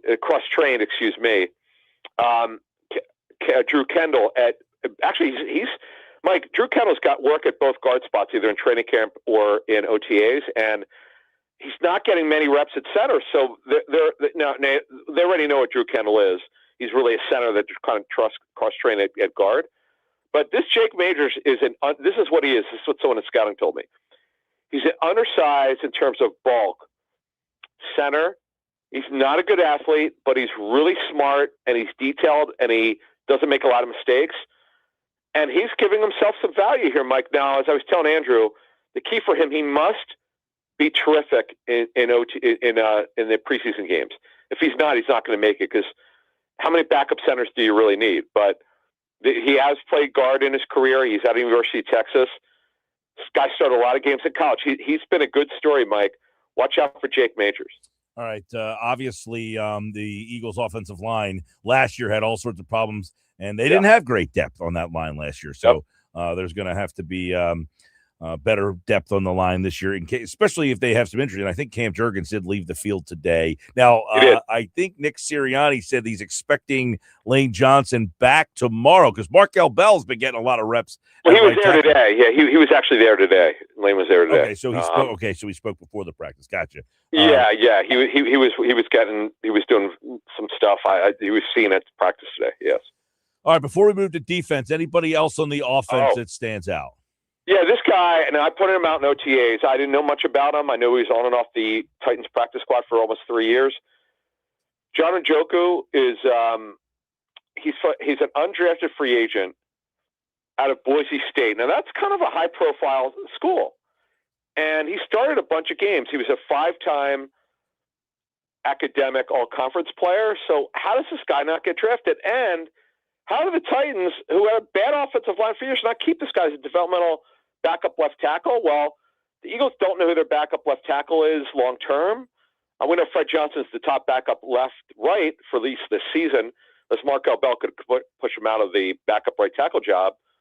So Ojukwu has been a great story. He's really athletic, obviously very smart, and he's getting a big run here. He's been getting the majority of the backup left tackle reps. So, Mike, as one person told me, the jobs 45 through 53 on the Eagles roster are completely up for grabs, which is rare here.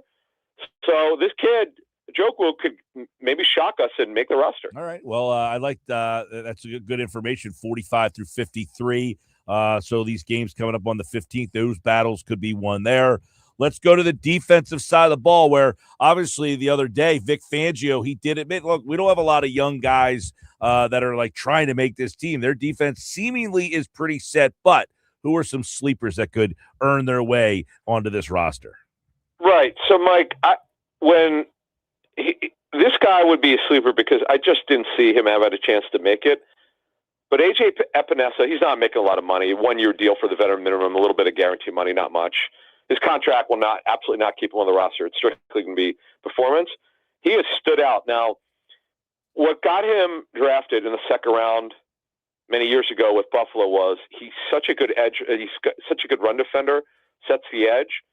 He's over 6'5". Now, they list him as 280. Mike, there's no way he's 280. He might be 255 or 260, but they really don't need 5 edge rushers. But you have to understand, in nickel, he could play inside. Ty Robinson needs to start picking it up. Epinesa has given them good value, and Nick Sirianni's talked about him. Vic Fangio's talked about him. He has really stood out. Again, here's a guy that they was just signed as a camp body. We thought, not so much, man. We're going to have to amend that. A.J. Epinesa, a former second rounder for the Bills, is pushing for roster spot here. All right, and let's go to the linebacker position. You know, the linebacker spot has been long a blemish on this roster. No longer. They got a ton of talent. Yeah, they're super deep. They've got great young talent, plus the veteran Zach Baldwin came out of nowhere, as we all know. So I mentioned during OTAs, I said there's a guy that has been here a little bit. He came in last year. That's Chance Campbell. He looks really good. Eagles really like him. Fangio just backed me up this week, and he talked about it. He said, don't sleep on him. You know, if you're kind of – what he was hinting at, if you don't have him on the roster of the 53, you might be careful about that. But it's hard to keep 5 inside backers. The fifth guy would only play on special teams. Now, last year they did keep 5 when Nakobe Dean came back. They kept Smile Mondon, who would only play on defense when there was a blowout. He never really played when the games mattered. So it's hard to do that. But I'm telling you, Mike, there are a lot of roster spots open. He's a real good athlete, Chance Campbell. Great size, but has had a terrible injury history. The big reason why he's here is because Bobby King, the inside linebackers coach, coached him his rookie season in Tennessee. So obviously there's a familiarity. And this kid's got, look, it's probably not going to happen. We don't do percentages ever, but he's pushing, Mike. He's another guy, must do well in the preseason games to have a real shot, but these are sleepers, Mike. Guys that we're not talking about much, but we're going to give them a lot of light here. All right. Last thing real quick. Before you mentioned Ty Robinson, you think a guy who was a 4th-round pick last year that they would get rid of this year? Guess what? Howie Roseman's done it before. Donnell Pumphrey, he cut him after 1 season. He cut him prior to the start of the second season. And by the way, Donnell Pumphrey went up never playing in the National Football League. 4th-round pick in 2017. In our reporting, Jeff and I started this platform, is that we were told that the coaches wanted him off the roster as a rookie. Howie said no. We give players chances here. And Howie, by the way, almost always right. It's one of the reasons why he's been so good, is because he doesn't fly off the handle. He gives guys a chance. As you know, Mike, they're in player development, but that one he missed. He was wrong. He wound up being way too smaller. It's crazy. He led San Diego State in history in rushing more than Marshall Faulk, but he couldn't play in the National Football League. It's crazy. All right, Adam Caplan. By the way, I know you're a big Sixer guy. Have you seen the Joel Embiid photos? I can't believe it. Now, look, here's the thing. I know this. Someone who was heavy up in my life up to 5 years ago.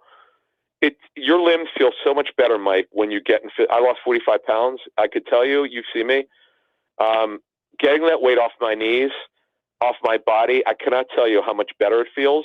I know he's only in his early 30s, but he's got the knees of a 50 or 60-year-old. This is going to be fascinating, Mike. I understand. I know people like say who's got the most pressure on him of all the athletes in our town. Yeah. Now with LeBron and Jaylen Brown, some of that pressure's off, and plus they can't trade him because they won't take his contract.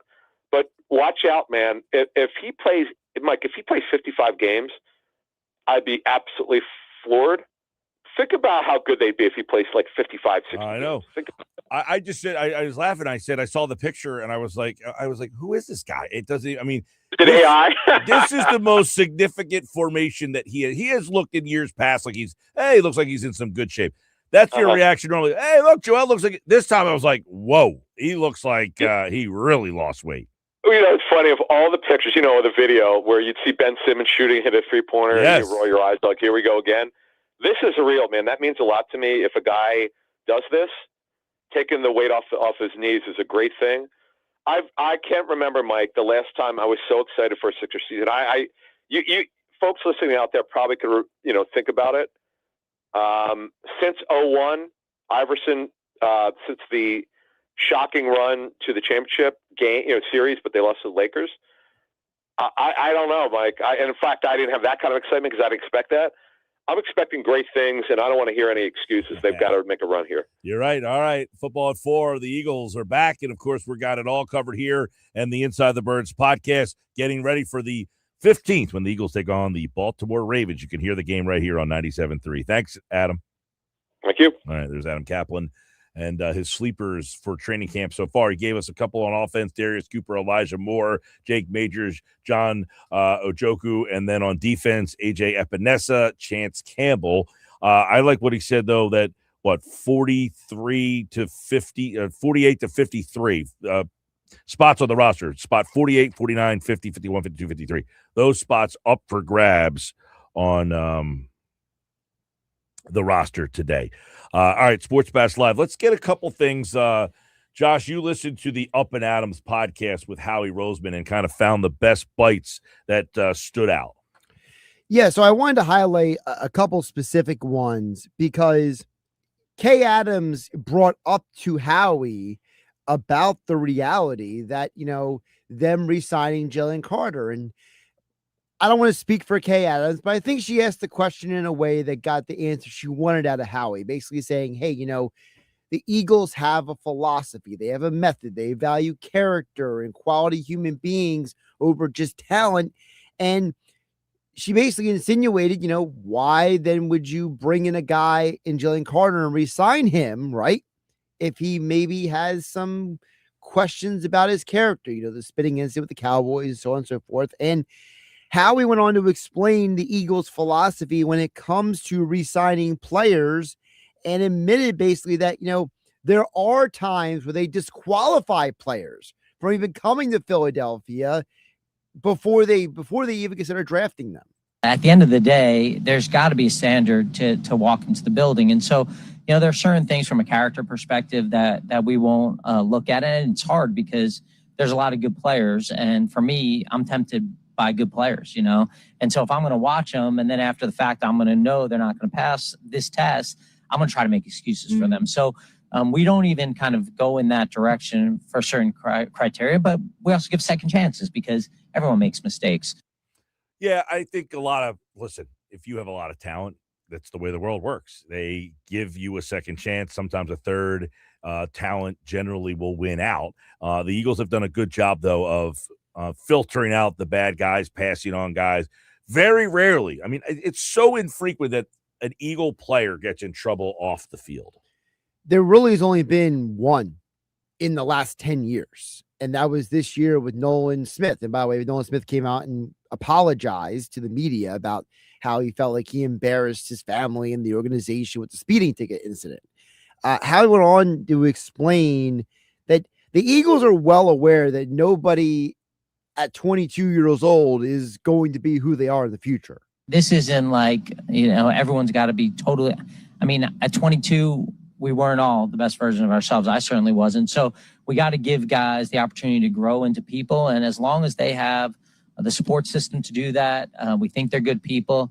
And listen, we're looking for good players too. They got to be really good because, no matter how good of a person you are, if you're not good enough to play in the NFL, we're probably not going to put you out on the field. Jalen Carter's here for probably one of those reasons. He had gotten in trouble and a lot of teams passed on him. And he's saying, you're not perfect at 22. You made a bad decision. And in the end, we felt pretty comfortable enough, I should say, to draft you.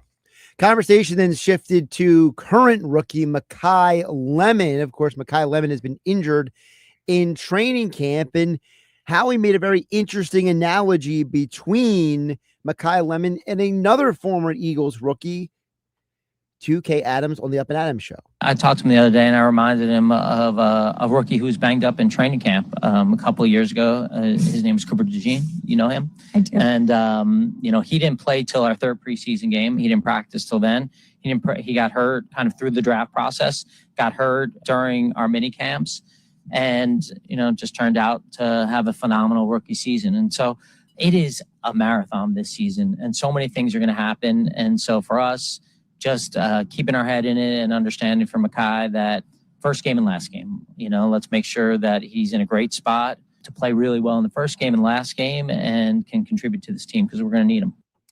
So the other day I was on Birds 365 and I actually brought up that same situation, because everybody's all up in arms about, hey, Makai Lemon's hurt and what is that going to mean? When's he going to play? And we had McMullen on yesterday's show and he said the same thing.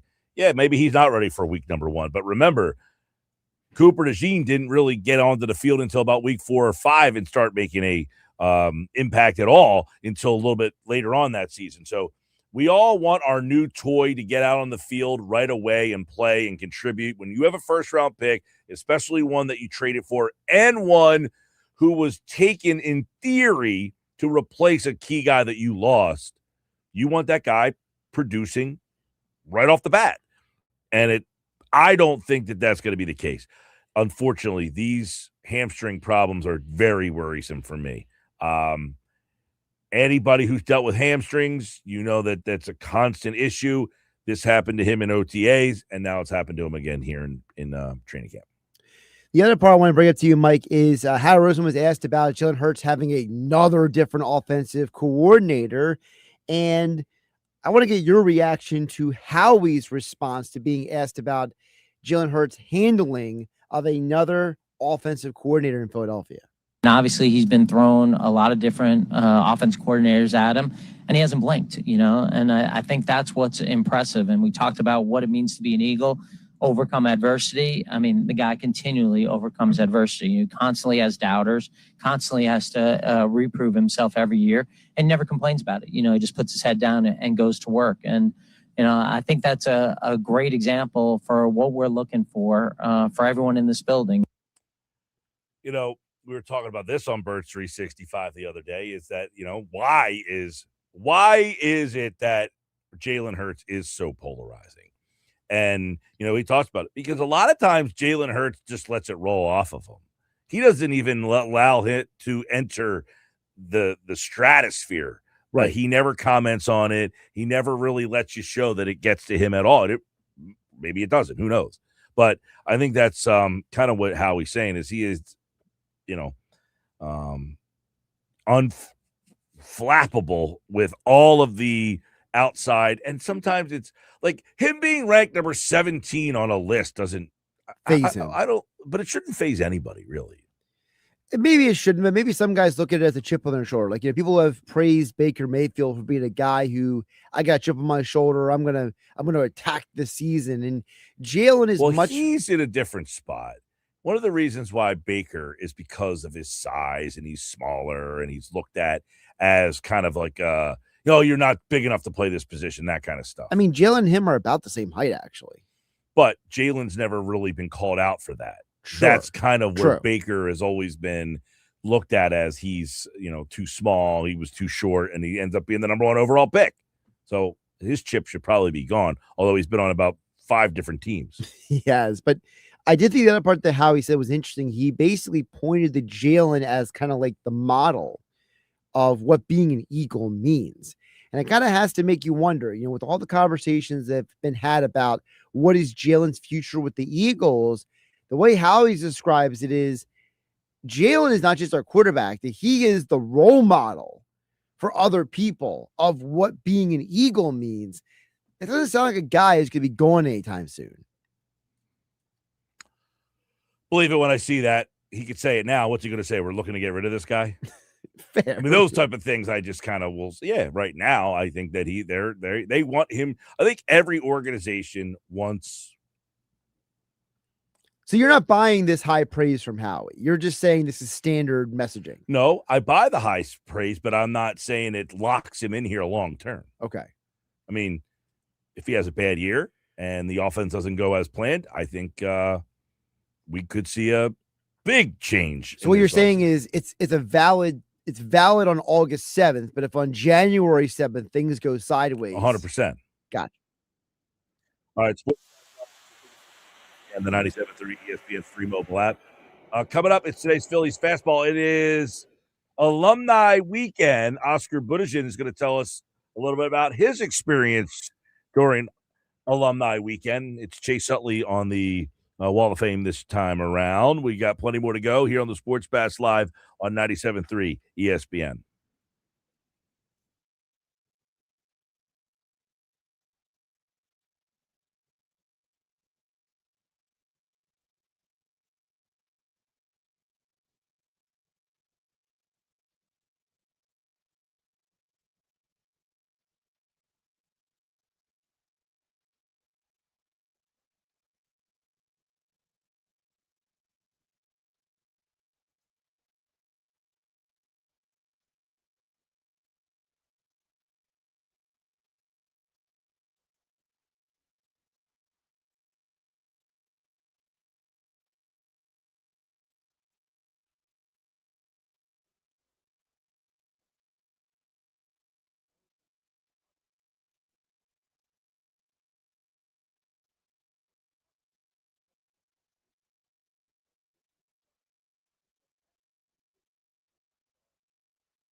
6:32, Sports Bash Live. It is alumni weekend for the Phillies. Always one of the fun weekends at Citizens Bank Park. This year, it's a real Wall of Famer. It is Chase Utley. Sometimes the Phillies just find guys who happen to be popular. They put them on the Wall of Fame. This is a real Wall of Famer. This is a guy that will have this crowd in a frenzy tonight when Chase Utley returns. Oscar Budajin is back for today's Phillies Fastball, and he's going to tell us a little about his experiences during Alumni Weekend. He's a guy who worked with the Phillies on as part of their broadcast teams, and I know this is always a special one for the Phillies, Oscar. They do Alumni Weekend right. They are definitely a team that cherishes this weekend. Yeah, no doubt, Mike. I mean, they do an amazing job. To me, there are two dates in the calendar I always look at. One is Alumni Weekend, when it's going to be, and the second one is Photo Day, because you get to hang around the fans and just hug them and experience kind of getting closer to them, which is something that to me is very, very special. People yelling campanazo and how you would do your calls and all that. So that's always super fun. But this weekend is a special, and the Phillies do it better than anyone that I know. I mean, I've been to a number of teams' alumni weekends. It's not even close. I mean, we're going to have over 60, Phillies alumni during this weekend. One of the things I remember a couple of years ago, I'm in the middle of broadcasting the game, and then next to me sits Jimmy Rollins, and we did a couple of innings together there. We talk about his Hall of Fame career and all that. Imagine that I get Jimmy Rollins speaking in Spanish. How about that? It was super fun. I mean, it's just incredible. I mean, you see, you get in the elevator and you have a Steve Carlton, Mike Schmidt, you get Chase Utley, you get Victorino, you get all these guys next to you, and it's like, wow. You start pinching yourself, said, look, this is the best of the best that we've had in Philly, and it's just an incredible weekend. I really, really enjoy it, and it's a full weekend. It's not just one day. It's not one celebration. Today, they put him in the Wall of Fame. Tomorrow, he throws the first pitch. On Sunday, you get they cherish all the 60 alumni that are going to be there. And it's just a super, super weekend. A lot of fun. If you can get to Citizens Bank Park, I highly recommend it. Well, Oscar, you were around a lot of these teams in recent years here. The 08 guys, it looks like they're slowly going to go one by one. You've got Burrell that they did. You're going to get Utley here. So I would imagine how many guys from that team will eventually make that wall? I mean, look, probably, maybe five, I'm guessing. I think Utley's 51. I got more than that. Yeah, look, I was just thinking of the lineup. I wasn't thinking of the pitching stuff, but you probably get maybe like 8 guys that made it to that World Series in 2008. It was just an incredible team. Chase Utley, he was the quiet leader. He was the guy that basically, he had a period of time, and he's going to make it to very, very possible. He'll be a Hall of Famer next year. Very, very possible. He's at 59%. I would not doubt that Chase makes it to the Hall of Fame. What he's done, over his career was incredible, and there was a peak of time. That he was. He has a 64.6 WAR, which is comparable to a lot of the second basemen that are in the Hall of Fame. So I think there's a very high likelihood that Chase makes it to the Hall of Fame, and I'm looking forward to it. 259 home runs. 1,885 hits. He did not have the longevity, a lot of injuries. By the way, he was the guy that during his time, he got hit more than anybody. Hit by pitches more than anybody in baseball. He would bat close to the plate, and the pitchers did not forgive him. Oscar, Alumni Weekend, Chase Utley, and all weekend long, the Phillies will be doing things here. It's a special weekend, and it's a weekend where the Phillies are starting to play better baseball, Oscar. They've won 5 out of 6. Let's look at the positives from last night. You had another RBI from Arraez. You've got Turner with 2 runs. You got Turner on base a couple times. You had Schwarber with 2 hits last night. You had Harper with a couple of that top of the lineup getting on base for Arraez. But the bottom of the order came through. And this is kind of what you envisioned when you added Arraez to this lineup, lengthening the lineup. Yeah, we said it, that he would unlock this entire lineup. I'm surprised he's still hitting 4th. I guess they like him there because he doesn't strike out in the 4 hole. But look, the reality is that he brings a level of energy, and we talked about it here in the show. He brings a level of energy and an ability to hit with his contact that just makes us contagious. And you saw it yesterday on the broadcast. He was talking to Crawford. I think he's going to be a huge influence on Crawford. I think he's going to be a huge influence on Bryson Stott, guys that need to make better contact to be much more effective baseball players and hitters. And I'm sure this is going to go a long way. This guy is going to help this team a lot for the remaining of the year. I continue to be very, very concerned with the bullpen. The bullpen was good yesterday. Alvarado came. Maybe he needs to pitch more. That's the message that I think Alvarado is sending. He needs to pitch more because he looked really good yesterday compared to the previous day. I'm concerned about the bullpen, Mike. I mean, I'm not going to lie to you. Getting to this ninth inning, it's not going to be easy. Yeah. I mean, we can talk about that right now. I mean, I said, let's talk about the positives. The bullpen, it's funny. At the beginning of the year, Oscar, if you were to say, why do you like this team? And I'd say, well, I don't really like the offense. They got good starting pitching. But, man, their bullpen should be significantly better with Duran for the full year. You got Keller. You got Alvarado back. I mean, you had three high-leverage guys that last year's team just did not have. So I figured, incorrectly, by the way, that they would be a better team win total because of this bullpen. Now, this has got to be one of the worst bullpens in the league. Yeah, and it's no doubt. I mean, absolutely. I think this is one of the. I mean, it's not in the. It's probably in the bottom 10th of the league in terms of bullpen. Duran gives you a tremendous ninth inning guy, but other than that, how are you going to get there? I mean, Bolin is the guy that looks the best right now. I mean, Kerkering had to battle yesterday to be able to get through that inning. I mean, he almost pitched 30 pitches. I mean, it's going to be every night. It's going to be an ordeal how we're going to get to the ninth inning. And by the way, yesterday talking about hitting, we did hit 16. We got 16 hits, but we were only 2 for 9 with runners in scoring position. We should probably score more than 7 runs that we scored yesterday, but without a doubt, the bats absolutely woke up yesterday. Yeah, I want to ask you about that because the base running atrocious. Harper had a rough night running the bases. Their base coach got 2 guys thrown out of the plate. It seems for whatever reason. I don't know if you have a reason why the base running on this team has just been a mess for a couple of years now. Yeah, bad baseball. I mean, I think it's bad judgment, bad baseball. I mean, there's no other way around it. I mean, you look at it.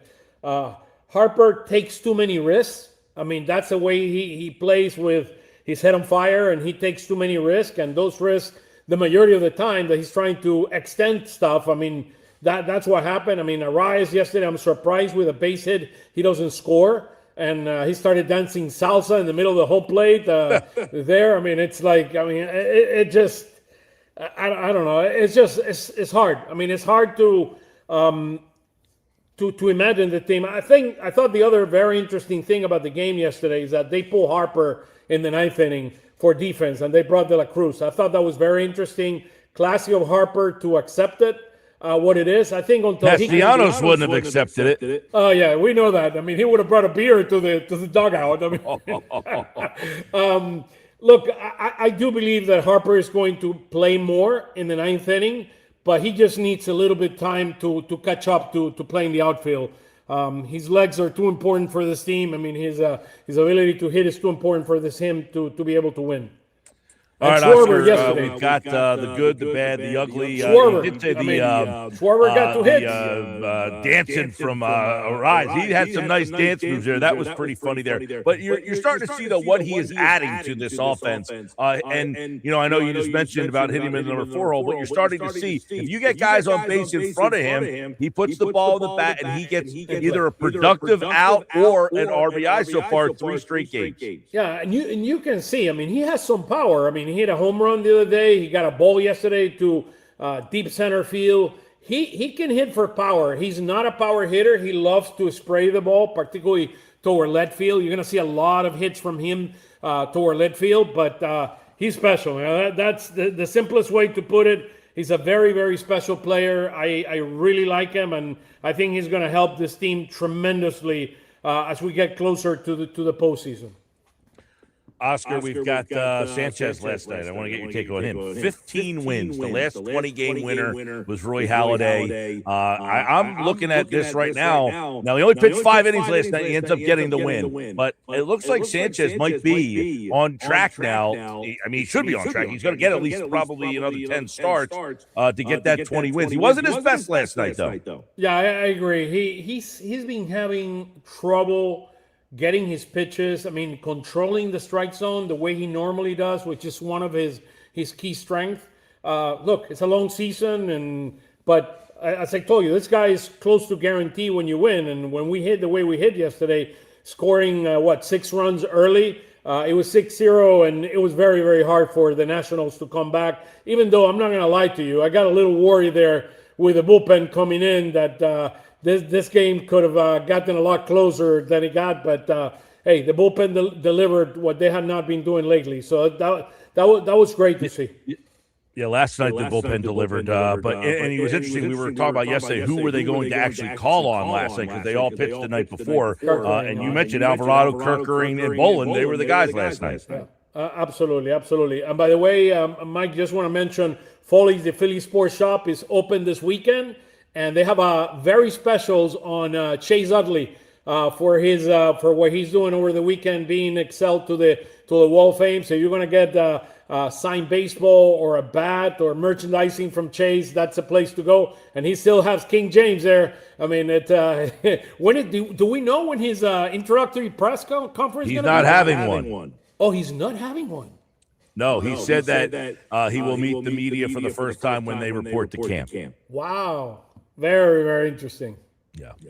All right, Phillies Wheeler tonight at Citizens Bank Park taking on. Why is this Blue Jays team struggling so? This is the team that went to the World Series last year. What's up with them? They can't. I mean, they don't put it together. Vladimir Guerrero is not having a Vladimir Guerrero year. He's been, I think, banged up. He's not playing. He's not in the starting lineup today. And he's a guy that we know the quality that he brings. So it's the reality is that. Look, we have Wheeler on the mound. We're going to take advantage of it. We're 8 above 500. Now we're right now solid on the second spot on the wild card. We need to play better baseball to be able to do it at ease. I mean, the Padres, I think they're a couple games behind us. So we need to watch out, Mike, because I don't think we're catching up. We're not catching up the Braves. We're, 9 games behind on the loss column. We're not going to catch up the Braves. And we're right now, when I look at here the wild card, we have 54 losses and the Padres have 56. We're 4 games above in the loose column, above the Marlins, and 2 games above the Padres. I do think the Padres are going to overtake probably the Arizona Diamondbacks. So it's probably going to be Cubs, Phillies, and Padres as they close out for the National League. That would be my prediction at this point. All right, there we go. Today's Phillies Fastball brought to you by Ventnor Social, the place to go to catch the Phillies game tonight on their 20 big screen TVs. Enjoy the food and drink and visit their Facebook page for up-to-date specials and info. And don't forget, we'll be back at Ventnor Social on the 26th of August. Oscar, enjoy Alumni Weekend. Let's go. Go Phils. All right, Sports Fast Live, 97.3 ESPN. Good to see Oscar on this Alumni Weekend. Of course, Oscar worked in the Phillies broadcast team for years back there. And of course, it's Alumni Weekend. Chase Utley is going to Citizens Bank Park. He'll be on the Wall of Fame. And we were talking about this a while back. How many of the guys will be from that team on the Wall of Fame? I mean, I would essentially say you go around the diamond and go, you got Howard, Utley, Rollins, those 3, obviously. I would definitely, Burrell's already in too. So he would go. Victorino is a very popular guy. So the question would be, in years past, they didn't have a lot of guys to put on the wall. So they started to put like more popular guys on the wall. But this team has so many guys that belong on the wall. So are the popular guys going to get pushed out? You know what I'm saying? Like there's a lot of guys up there that, quite frankly, come on, they don't belong on a Wall of Fame, but they were popular players on like teams that weren't as successful as one that won. Wall of Fames are a balancing act because doesn't it feel like in some ways a Wall of Fame is just as much about the fans as it is the players? It's almost like nostalgia of the fan to be like, Oh, I love that guy. That guy was amazing. Well, like some of the guys on here, like Mike Lieberthal. Is he a Wall of Fame? Like when you think of Wall of Fame, I don't know. Are you thinking of achievements, or are you just thinking like, hey, he was a popular guy during a bad era? Both. I mean, that's how I look at it. Lieberthal was probably one of the team's best players during some of the worst years. That's what I mean. Like some of these guys, I wouldn't look at them and say, wow, that guy really had a great career. Like Lieberthal was a good career. I wouldn't say he had a great career. Like, for example, I think a Wall of Fame is to me, the Hall of Fame, the Baseball Hall of Fame should be the pinnacle. Like the small group that gets in there. But a Wall of Fame, you can be a little bit more loose with the criteria. Well, the Wall of Fame obviously is the Hall of Fame of the organization, essentially. Like, for example, if you made a list of the 5 greatest catchers for the Phillies since 1970, it's Bob Boone, Carlos Ruiz, JT Realmuto goes on the list, and probably Darren Daulton and Mike Lieberthal round out the 5, right?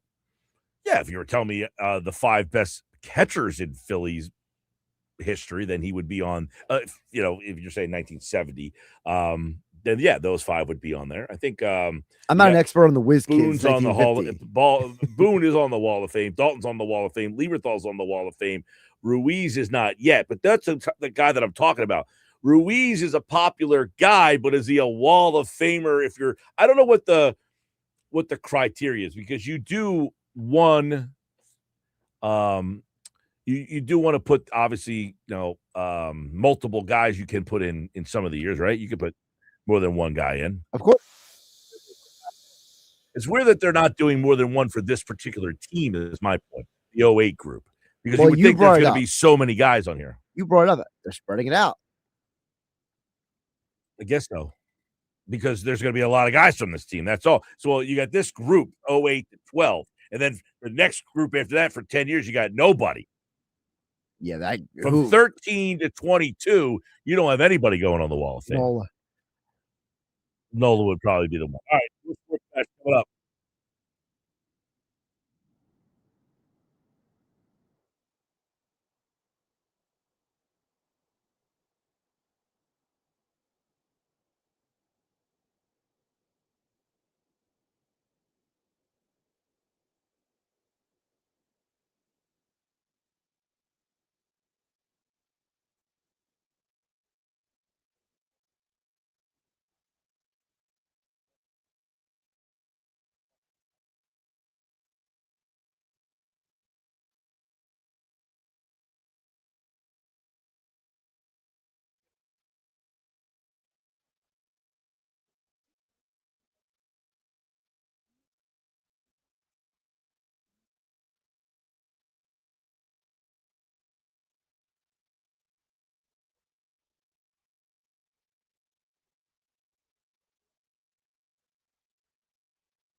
All right, welcome back, Sports Fast Live. So I was looking at this. We're just talking about Sanchez. Could win 20 games. He's got about 10 starts left. This is where he would be. His turns would come up. Scheduled to pitch August 11th, 16th, 21st, 26th, the 1st, the 6th, the 9th. Excuse me, the 1st, the 6th, the 11th, the 16th, the 21st, and then the last weekend of the regular season. So he's scheduled to make 9 or 10 more starts. Could he get to 20? I'm going yes. I got 20 wins, Sanchez. He's in.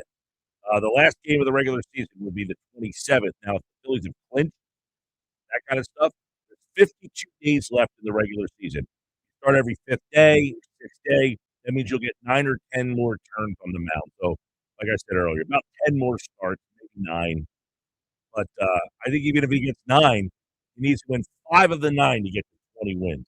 So we could see the Phillies' first 20-game winner since Roy Halladay. What was that? What year we said that was? That was a 2010. A long time ago. That was also the year he won the Cy Young. Now, if he gets 20 wins, he wins the Cy Young. Because wins are not really heavily as weighted as they used to be. It's usually like WHIP, ERA, all those And those numbers are very good, but will the win number getting to 20 almost do what it did for like Russell Westbrook winning the Triple Crown? Like, even though you weren't the best, that stat was impressive enough that we gave it to you. And we mentioned there's not been a 20-game winner in Major League Baseball since 2022, 4 years ago. Chase Utley Knight. By the way, Jimmy Rollins and Ed Wade went in last year, so they did do 2 last year. David Montgomery in 2024, Scott Rowland in 2023, along with GM John Quinn and President Ruley Carpenter. In 2022 was Ron Reed and Bake McBride. Nobody in 2021. In 2020 was Manny Trio. 2019, Bobby Abreu.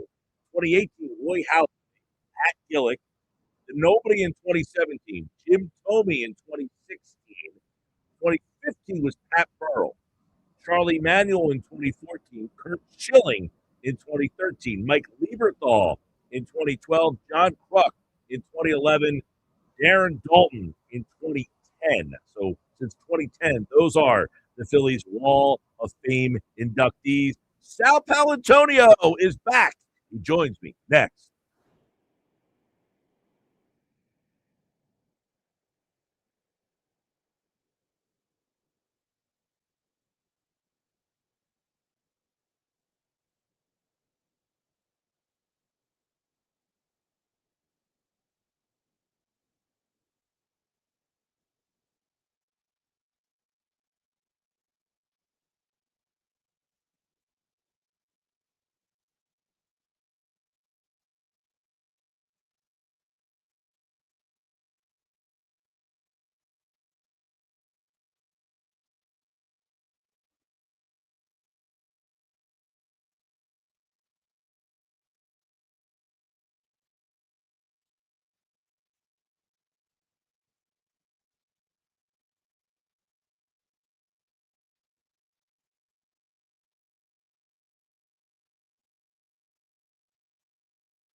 I'll let him know. Hang on. 5 o'clock driving you home. Football Hall of Fame game last night, Hall of Fame weekend, and the Birds are back next Saturday. You can listen to them a week from tomorrow on your home for Eagles football, 97.3 ESPN. It's the 5 o'clock hour. It's a Sal Pal Friday. Sal Paolantonio, ESPN senior NFL reporter, is back at Sal Pal ESPN on Instagram for all his takes all season long as we get ready for another Eagles season, another Sal Pal Friday season here on the Sports Bash Live on 97.3 ESPN. Birds are back at training camp. Battles are happening. Injuries are occurring. Some storylines are popping up as well. What are some of the key takeaways so far? Nick Sirianni spoke today. So let's get into all that and more with ESPN senior NFL reporter Sal Paolantonio, back for another season of Sal Pal Fridays right now on the Sports Bash. Welcome back, my friend. How are you?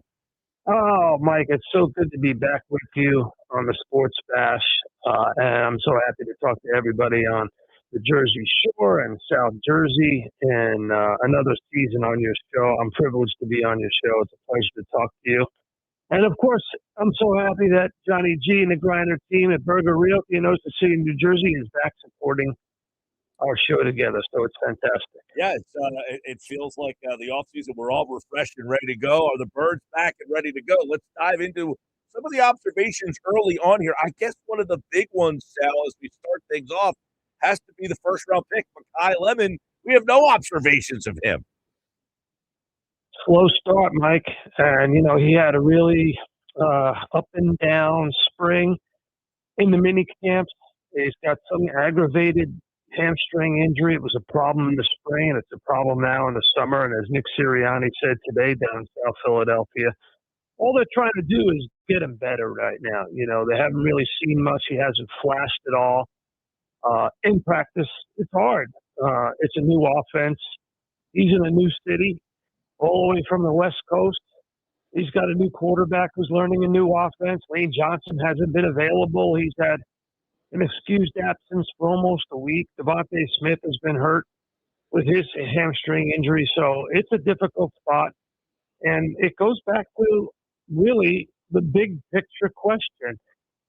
Are they prepared? Are they moving forward in a way that allows them to replace A.J. Brown? And listen, A.J. Brown was an important part of this team for 4 years, even last year. 30% of the passing yards were A.J. Brown last year. And when I asked Nick Sirianni, when I did that one-on-one with him last week, I said, how do you replace that kind of production and volume that you had for A.J. Brown in this offense? And he said, we're going to try to do it collectively.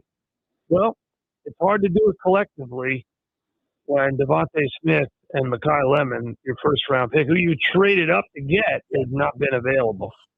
I was going to ask you your opinion on how big of a role did they envision Lemon having this year, and how much this setback could deter that. Well, I think it is a setback, and as long as it keeps going on, it's going to get worse and worse. You know, it's very, very difficult for wide receivers to pick up, you know, where they were in college and just translate it to the National Football League. You know, you have seen our draft show on the NFL Matchup Special every spring, and we always talk about one of the most difficult positions to predict, to figure out whether they can transition seamlessly from college to the pros is the wide receiver position, because these offenses are so complex and these defenses are so difficult. The speed of the defense in the pro level, at the pro level, is so much greater than it is in college. And you're working, you know, the guy had to travel all the way 3,000 miles. His whole life has been in Southern California. It's a cauldron, hot and humid weather in South Philly every single day.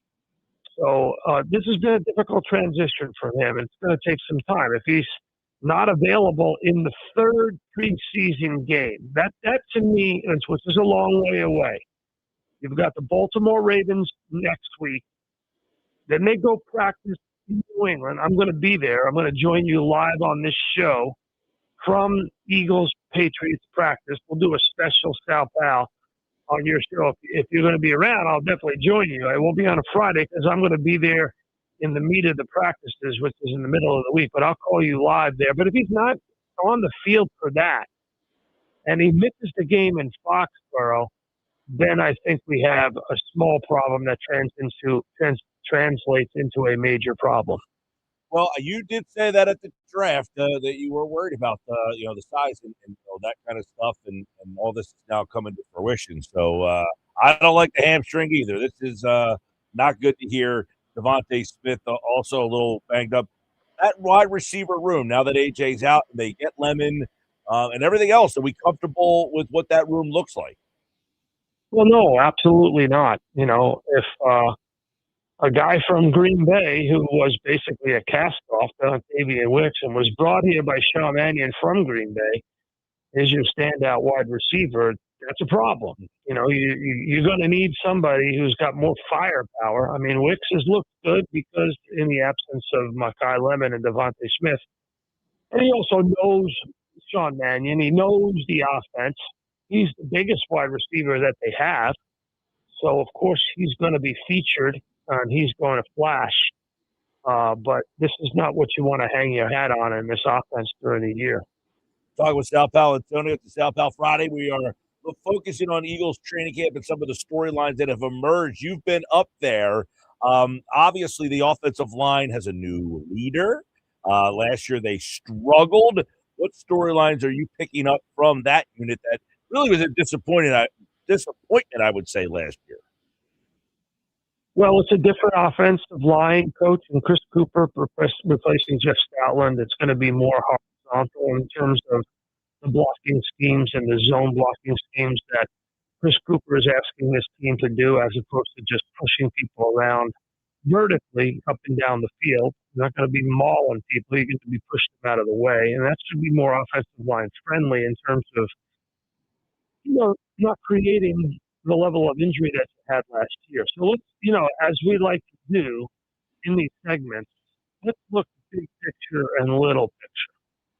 So the big picture is that Lane Dickerson and Cam Jurgens look healthy, look like they're in great shape. They both left the country this year to get treatment on their nagging injuries. Dickerson with the knee, Jurgens with the back. And they look athletic, in great shape. They look like they're perfect fits for Chris Cooper's offensive line schemes. That's good. Mailata is a masher. He's your best offensive lineman in my view right now. Got snubbed for the All-Pro honors, which was a joke last year, and I hope he gets the recognition that he deserves this year. Right guard is still an issue that they'll have to try to figure out.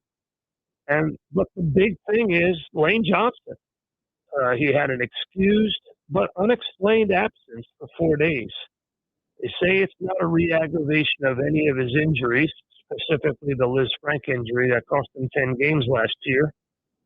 So, that's the number one thing is the mystery around Lane Johnson. Yeah. That's the thing. And the math is really simple, Mike. The math is simple. In Lane Johnson's career, when he starts and plays a full game, the Eagles win 66% of their games. When he's out, when he's not available, they lose 66% of their games. Now, they've obviously soured a little bit on Fred Johnson taking his place, and we're seeing more and more of this massive rookie, Markel Bell, out of Miami. The guy's 6'9", listed as 6'9". He might even be a little bigger than that, and 346. And when Nick Sirianni was asked about it today, I thought his answer was very, very interesting. I'm sure that you saw that, and through your ears picked up, like, well, we like his length in terms of handling the pass rush, because when I was there last week, Fred Johnson was a turnstile for Jalen Hunt. And I'm sure they've got enough of that, and they want to check out Markel Bell and see how he does at the right tackle position. But he certainly has the size and the attitude for it, without a doubt. Yeah, draft pick Markel Bell. He's been getting a lot more reps because Johnson has been out. Johnson was back today. And then I think one of the biggest stories in all of football will be, how does Jalen Hurts look in this offense? It's been about a week. Hard to tell definitively. I think the most important thing, Mike, that people need to focus on is Jalen Hurts has bought into the idea that he's going to do this. One. Two, when you see him at the practices, he is engaged and engaging with the other players. That is definitely a departure from some of the attitude that we have seen. So he's animated. He's definitely taking a vocal leadership role. Love to see it. He doesn't have the fast twitch movements of some quarterbacks under center. He kind of lumbers around, moving from under center to play action or delivering the ball on some of those wide zone read runs. You can see it in some of the clips. If people go online and look at some of the clips that are being posted of Jalen Hurts from under center, delivering the football, handing it off in the zone read, wide zone read, you can see that he looks more like, let's say, an older Peyton Manning. If you remember Peyton Manning and how long it would take him to get to the C or the D gap with the football. You talking about the Denver version? No, or late Indy? Late Indy, Denver.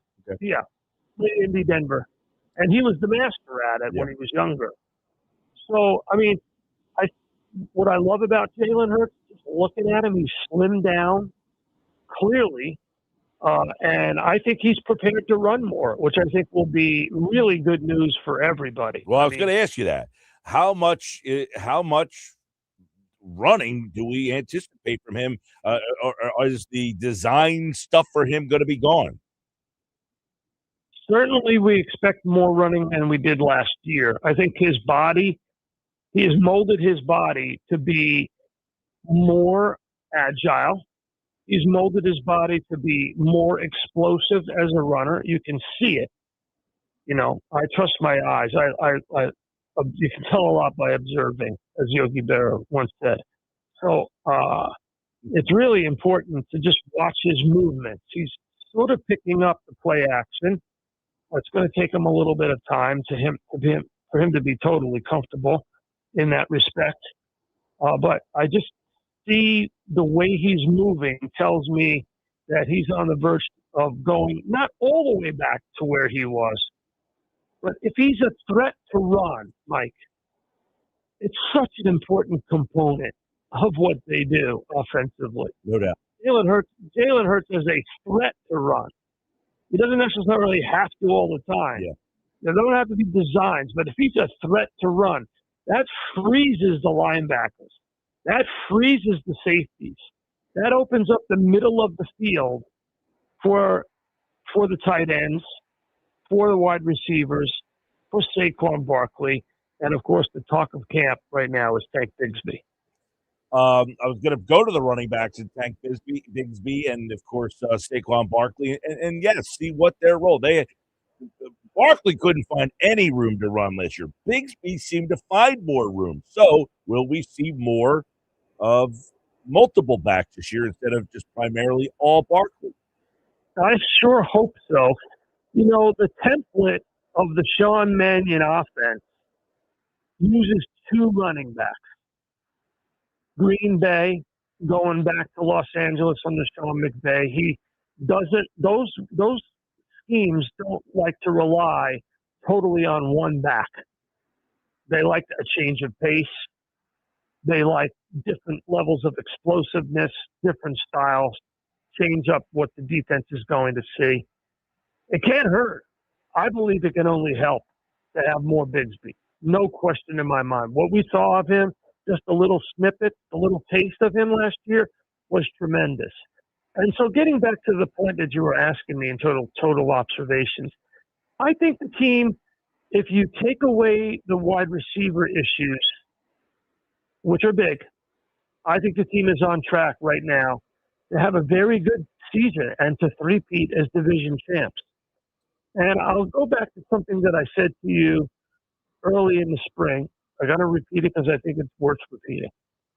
The team scored 22 points a game last year. That was 3 points below the league average of 25. In the league, in the NFL last year, teams scored per game 25 points per game per team. That was a 5-year high. Remember that, people.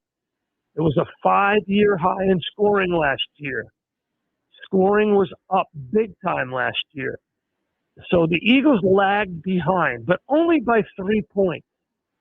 If Mannion can come in here and just add 3 or 4 points, Mike, no per doubt. game, that's all. They don't have to reinvent the wheel offensively. This does not have to be a 30 points a game. This doesn't have to be the Lions or the Rams of 30 points a game. Just get to 26 or 27, and you're in the NFC Championship game. You know why? Because I'm telling you, they got 5 all-pro players on defense, 5 of them. They got the 2 corners, Cooper DeJean, Quinyon Mitchell, the 2 tackles, Davis and Carter, and middle linebacker Zach Bond. So I'm telling you, that defense, which only gave up 19 points a game last year, 18.9, that defense is going to be better than it was last year. Better than it was last year. So if you improve by 3 points a game offensively, you're going to be in the NFC Championship game, Mike. That was and I was going to ask you about the defense. You talking about points were up last year. Could this defense be the difference maker? Are they better than last year's defense? Which, quite frankly, Sal, in the playoff game, they had the lead twice at home and couldn't get off the field. Yep, I know. Yeah, it was tough. But you think this defense is better? I do. So last year, they lost by 4 points in the wild card game, right? 23-19, wasn't that the score? Okay. So that's basically, if you just flip that, so they gave up 19 points a game. In the wild card game, they gave up 23. Mm-hmm. They scored 23 points a game. In the wild card game, they only scored 19. So all you have to do is just flip it by 3-4 points. Hoping so, yeah. And it's not that really big of a lift. If AJ Brown comes down with a couple of those passes, we're having a different conversation. In my view, completely, I think the offensive coordinator probably wouldn't have been changed if they won that game. That would be interesting. If he was still here, what the conversation everybody would be having.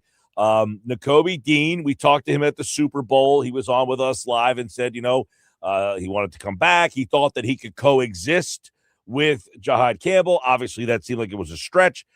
Can Campbell give you more than what Dean did for you? Yes, absolutely. No question in my mind. No question in the mind of that organization either. Yeah. This team's got great players all the way around, youth and speed on defense. And this is without Grenard being out there yet. Yeah. Well, Grenard's not a young man, and he's not the fastest guy on the field, but we'll see about Grenard. To me, even if you take Grenard out of the mix, they're still going to be great on defense. Okay. And hopefully he gets back and gets healthy. Well, Sal Pal, a Sal Pal Friday starts off the season. Next Friday, they will be taking on the next Saturday, they will take on the Baltimore Ravens. Football was back last night. That was an entertaining game. Did you watch it all? Oh, of course I watched it. I thought it was great. I thought it's just nice to have real football back. It was a great broadcast. It was great seeing Melissa Stark interview all the Hall of Famers. It was a great game, came down to the last play. And that's the other major trend, Mike.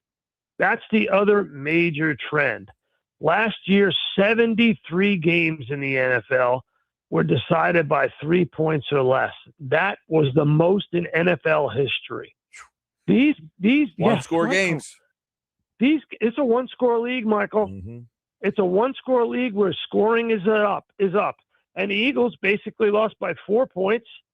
And if they had just got the number up to 24 or 25 points, they would have won the game. So I believe it's not a heavy lift, and they don't have to tear it up. And it's okay, in my view, and I'm going to finish out by saying this to you, Michael, after studying what's gone on down in South Philadelphia. It's okay, in my view, if they run some of the offense that they're used to running and not the new offense, it's okay.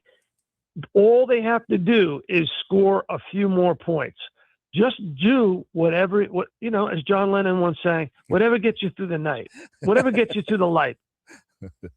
Hey, take the positives from that, incorporate them with the new stuff. That's similar to what Nick Foles said. Take the positives of what I did and then mix them in here, and then we're on our merry way. You win a Super Bowl, and Sal Powell writes a book. Okay, Michael, you're getting way ahead of yourself. But if you look at Nick Sirianni's, this is his 6th year, right? Look at Nick Sirianni. Lost the wild card, went to the Super Bowl. Lost to the wild card, went to the Super Bowl and won it. Lost to the wild card.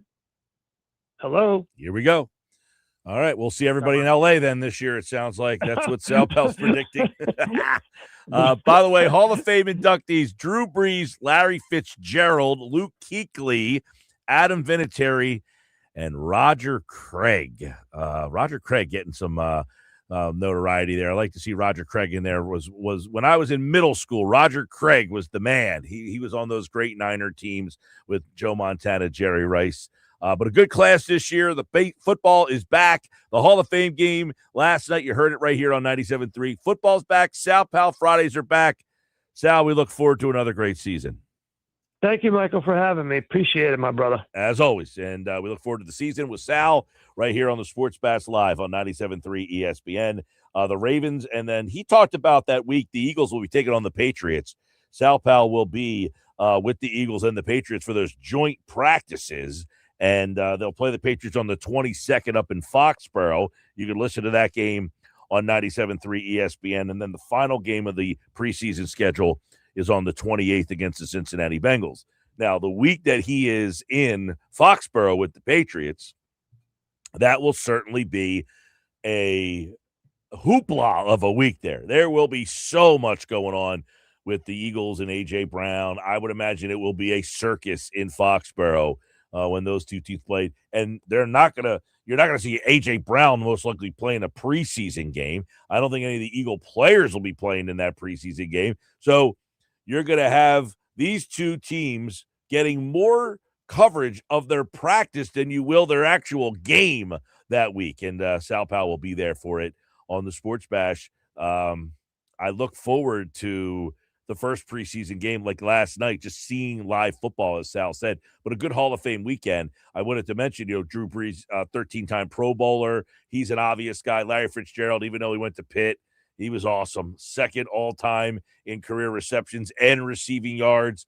Not a lot of Larry Fitzgeralds out there playing the game anymore. Big physical receiver, do it in the hashes.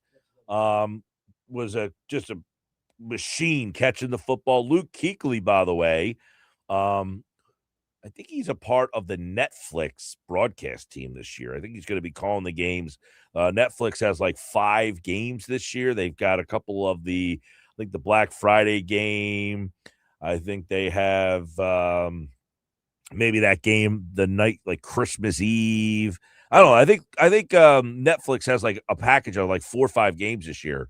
And Luke Kuechly, I'm pretty sure, is going to be the broadcaster along with Ian Eagle's son, Noah Eagle. So for the NFL Melbourne game, that's the Wednesday night game. It'll be Luke Kuechly, Michael Irvin, Clay Matthews, and Nick Foles. I did see Foles was a part of the broadcast. I think Kuechly's doing the game, though. I think the other guys are part of the pregame. Yeah, I'm reading a little more of the press release. The September 10th game. So the anchor, as you would guess, would be Elle Duncan. She is the anchor of the team. Joining over the pregame is Michael Irvin, Nick Foles, and Clay Matthews. Coverage. Noah Eagle in the play-by-play, joined by Luke Kuechly. Now, sometimes I remember things and I can, rattle them off. Other times you try to go off the top of your head. That doesn't work as well sometimes. Do you remember who's playing in that Melbourne game? Yeah, it's the Niners and Rams. You're correct. We haven't done week 1 in a while, so we're on the week 12, aren't we? Is it week 11 or 12? I don't remember. 12. I have week 10 written down on this pad over here. Did I not write down? We did week 11 last week. Huh? You did week 11 last Where week. was I last week when I did it? You were with your baseball team. Oh, I was on location, so I don't know where I wrote those down. That'll be a fun conversation when we get to week 11. All right, coming up is Friday 5, this week's edition of the Friday 5. By the way, we're going to announce the winner for the Villa Raffici gift card, $25 by the end of the show. Phillies lineup brought to you by Shockey's 13th floor at Villa Raffici's. Text your name and where you're from. You have a chance to win a $25 gift card if you've been entering all week long. Listen for your name, 609-403-0973. Text your name and where you're from, and you could win a $25 gift card thanks to Shockey's 13th floor at Villa Raffici in Absecon on the White Horse Pike. All right, coming up, it's this week's Friday 5. Don't go away.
On 5:32, time for the Friday Five. This week's Friday Five is Thanksgiving week. It's week number 12. We'll dive into that here in just a minute on the Sports Match. So the way the 12th week works, we are off the air on that Friday, Black Friday. We are on the air Wednesday.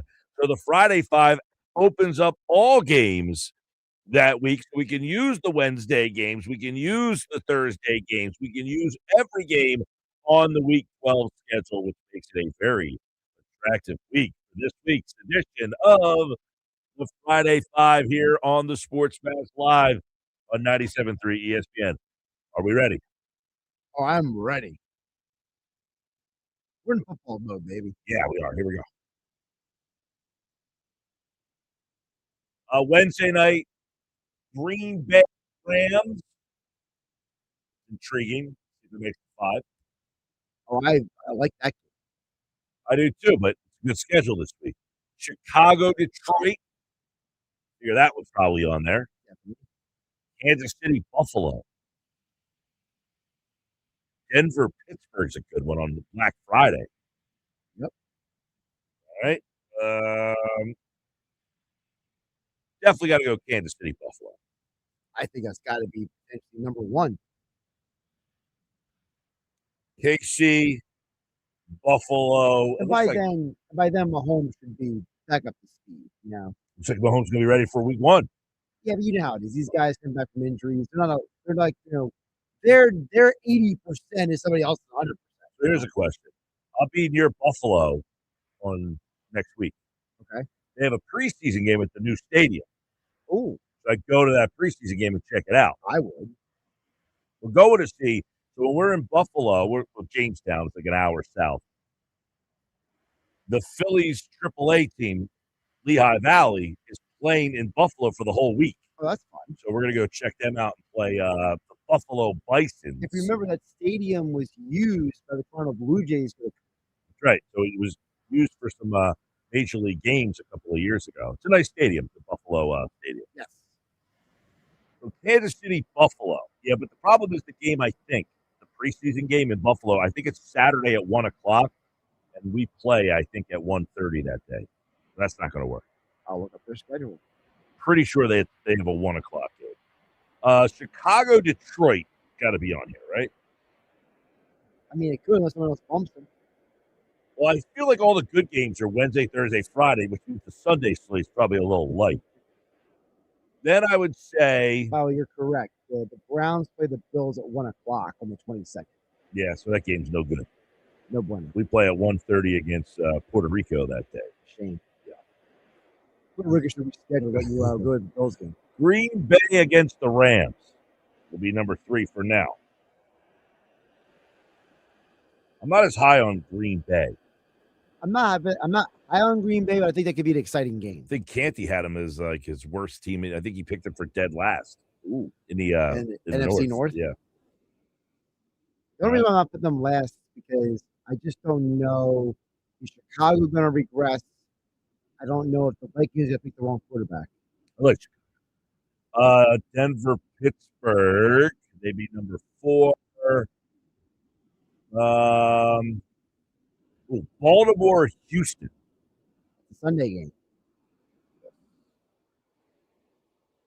That's a big prove-it game, probably, by that point of the season. The Black Friday game is Denver, Pittsburgh. Good game. It's not a great game. You're not very high on Pittsburgh this year. No, I'm not. Oh, Even though they added some guys. what about 2 games here? Actually, 3 games. Seattle, San Francisco. Yep, saw that. New England versus the Chargers. That's a big one, Sunday Night Football. Then you got Carolina, Tampa. Big Could be- rivalry game. Oh, it could be first place in the division there. You got Atlanta, Minnesota. Good schedule this week. I got to pick one more of these. I'm saying you might need to take Detroit and the Bears out. Put someone else in. No, I got one more spot left. You're not taking Detroit, Chicago out. And I like Detroit and Chicago. I don't know. New England Chargers is pretty good. Juicy games. Seattle, San Francisco is pretty good. As long as Seattle's, Seattle. I might like Seattle, San Francisco better than I like Green Bay Rams. Okay.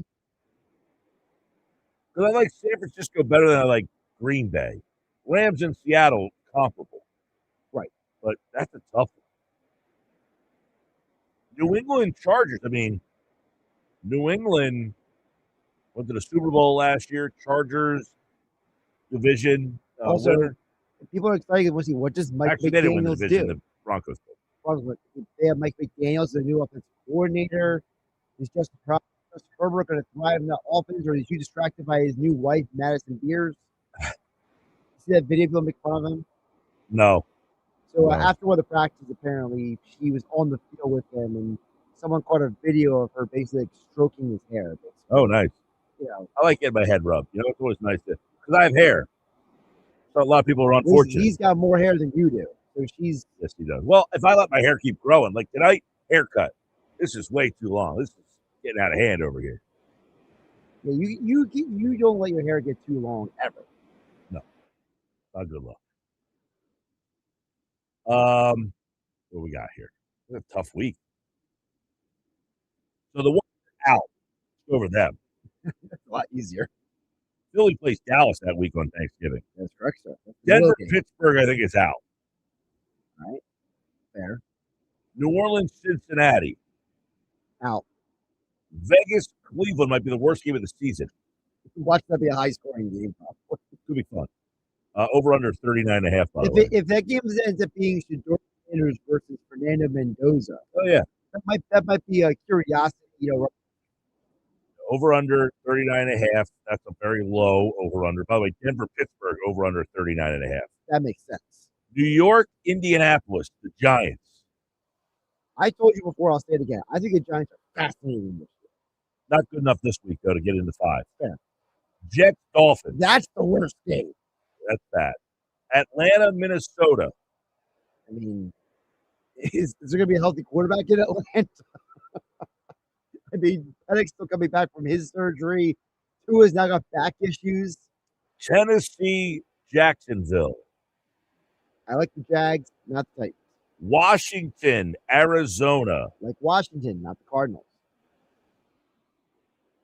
Carolina, Tampa. That would be a game in the Friday 5 normally. Yes. It's just hard to find 5. This week's got too many good games. I like New England versus the Chargers. I agree. And I think I go Seattle 49ers. over Green Bay Rams. We're keeping the Bears and the Lions. I like that game. Are people with me on Bears, Lions, or Green Bay Rams? Or Baltimore, Houston, definitely. So I got Kansas City, Buffalo, Chicago, Detroit, Seattle 49ers, Baltimore, Houston, New England, Chargers. I don't hate the list. I personally, Hard to hate that. This might be the best week of the season. It probably is. I just feel like for me personally, the Packers Rams has a little more juice for me than Bears Lions. At the end of the day, I'm going to watch both of them be fully invested no matter what. So what do I feel like? The Packers game versus the Rams is Thanksgiving Eve. Yeah, Wednesday night. That's a first. Which works out great for me because I don't like Thanksgiving Eve. No, definitely. That's a sit in and watch game. All right, so this is this week's Friday. Last week, I got to go back and look at those games because I did it. I don't even know what I did with those games. See if I can punch them out real quick here. Indy, Houston. I'll be able to here. Tampa, Detroit. Well, Indy, Houston's Thursday Night Football, so that's out. Well, that's out. Bad week. Ravens, Panthers. Bucks, Lions. I said Bucks, Lions, Ravens, Panthers, probably with this list. Minnesota, San Francisco, Chicago. Was that one that we actually had to put on the list? I think so. And then we may have actually gone with Jacksonville Giants. Don't forget Bengals, Commanders winning Good grief on this week's schedule. Vikings, 49ers are also Mexico City Sunday. Yeah, not a great schedule in week 11. This is the week 11 Friday 5. Yeah, the buys for that week are the Falcons, the Browns, the Packers, the Rams, the Patriots, and Seattle. You have 4 potential playoff teams all on the bye. Yeah, that's why this is a little light. So it's light. Week 11. This is lighter than Miller. Let's do it. It's way less. It's going to be fantasy football torture. Tampa versus Detroit. That's 1. Baltimore, Carolina. Because you have to. It's a bad schedule for the people out there this week. We've got Minnesota, San Fran. Mexico City. We've got Cincy, Washington. Monday Night Football. And I think I tried to talk you in the Jags Giants last week. I think that's the one that made it. That's the one I talked you into. Because I don't think you were going with that one initially. But There's Miami, Buffalo, New Orleans, Chicago. A lot of one-sided games. You've got Tennessee, Dallas, Yeah, no, Arizona, Kansas City, that's a good joke. Jets, Chargers, That's funny. Vegas, Denver. Nope.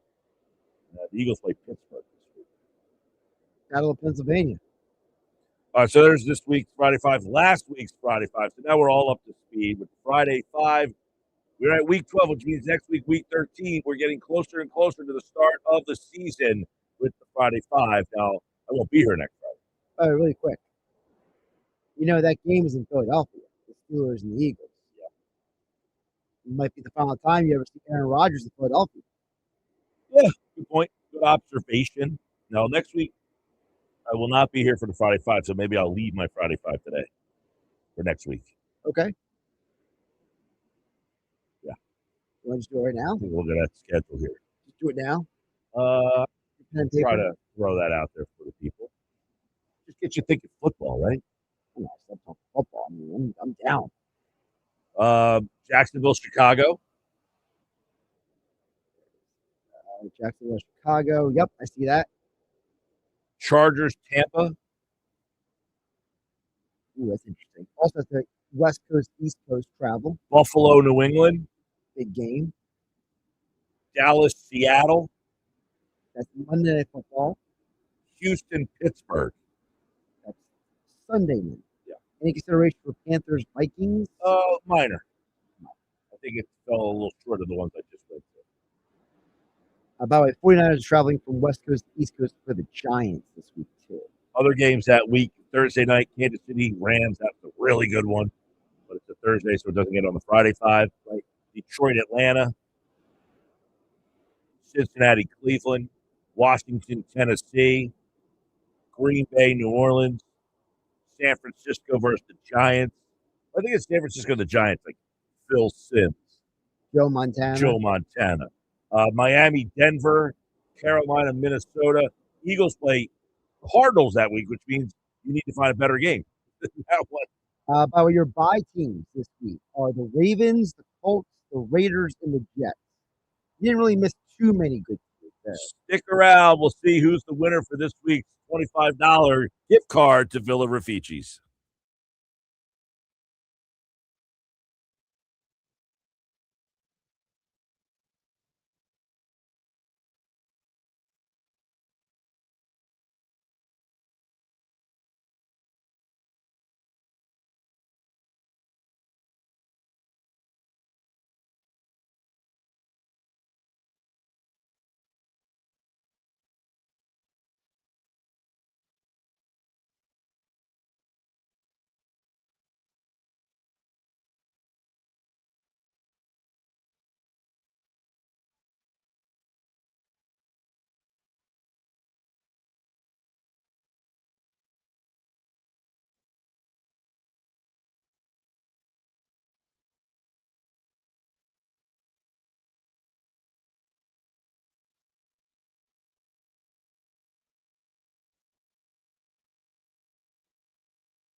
All right, 5:51, getting ready to get out of here tonight. Coming up at 6 o'clock tonight, special presentation of the Margate Memorials.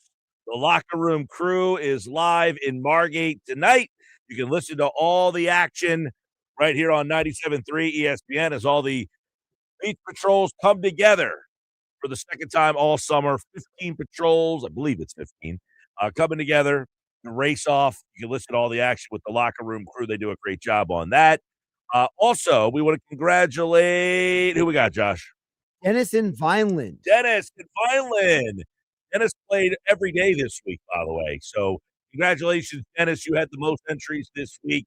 You win a $25 gift card to Villa Raffici's Chachi's 13th floor. And don't forget, everybody, if you're looking for a place to do your fantasy football draft this year, what a great spot. It is perfect for a league or a team. If you're a baseball team, basketball team, a football team, and you want to have like a pregame dinner or something like that before the season starts or before a game, Chachi's 13th floor. Chris does a great job over there. They are really cool. So we appreciate them being a part of the Sports Bash. But Dennis in Vineland played along all week long. He texted in every day, and he got himself a $25 gift card. Text in again next week to find out who wins the gift card at Chachi's 13th floor at Villa Raffici's, now open in Absecon. The guys are at Margate today for the Margate Memorial. If you have a chance this Sunday, 2 to 5, we will be at Maynard's in Margate, the Atlantic Shore 13-year-old team, heading to the World Series. Any donations or anybody just wants to stop by and support the team, that would be really cool to see some people out there. And if you want to make a donation, you can go to our website. There's a story up. There's a link that you can make a donation there. If you want to come out that day, just taking donations at the door. Maynard's in Margate, supplying some food, and there's a ton of prizes. I mean, just a ton of prizes that will be out there that people can win. So if you're looking for something to do on Sunday, 2 to 5, Maynard's in Margate, stop on out. The Atlantic Shore 13-year-old team is going to the World Series. It is a big undertaking and expense to get there. And remember, you got to stay in hotels. They do not pay for any of that. That's all up to the families. So anything anybody in the area or businesses can do to help, let me know. I'd love to hear from you. And I appreciate everybody who's helped us out over the years, as always. All right. Monday, we are back at Ocean. Football's back. Looking forward to it. Phils tonight, Wheeler on the mound for the Phils.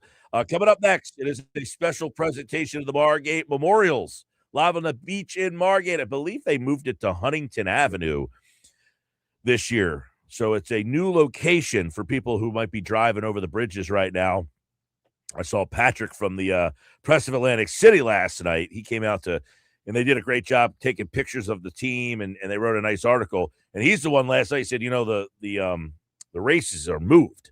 They're over at Huntington Avenue in Margate this year instead of where they've been in the past down by Lucy the Elephant. So that's coming up next right here on the Sports Bash. I am Mike Gill. This has been a happy hour Friday. Have a great one, everybody.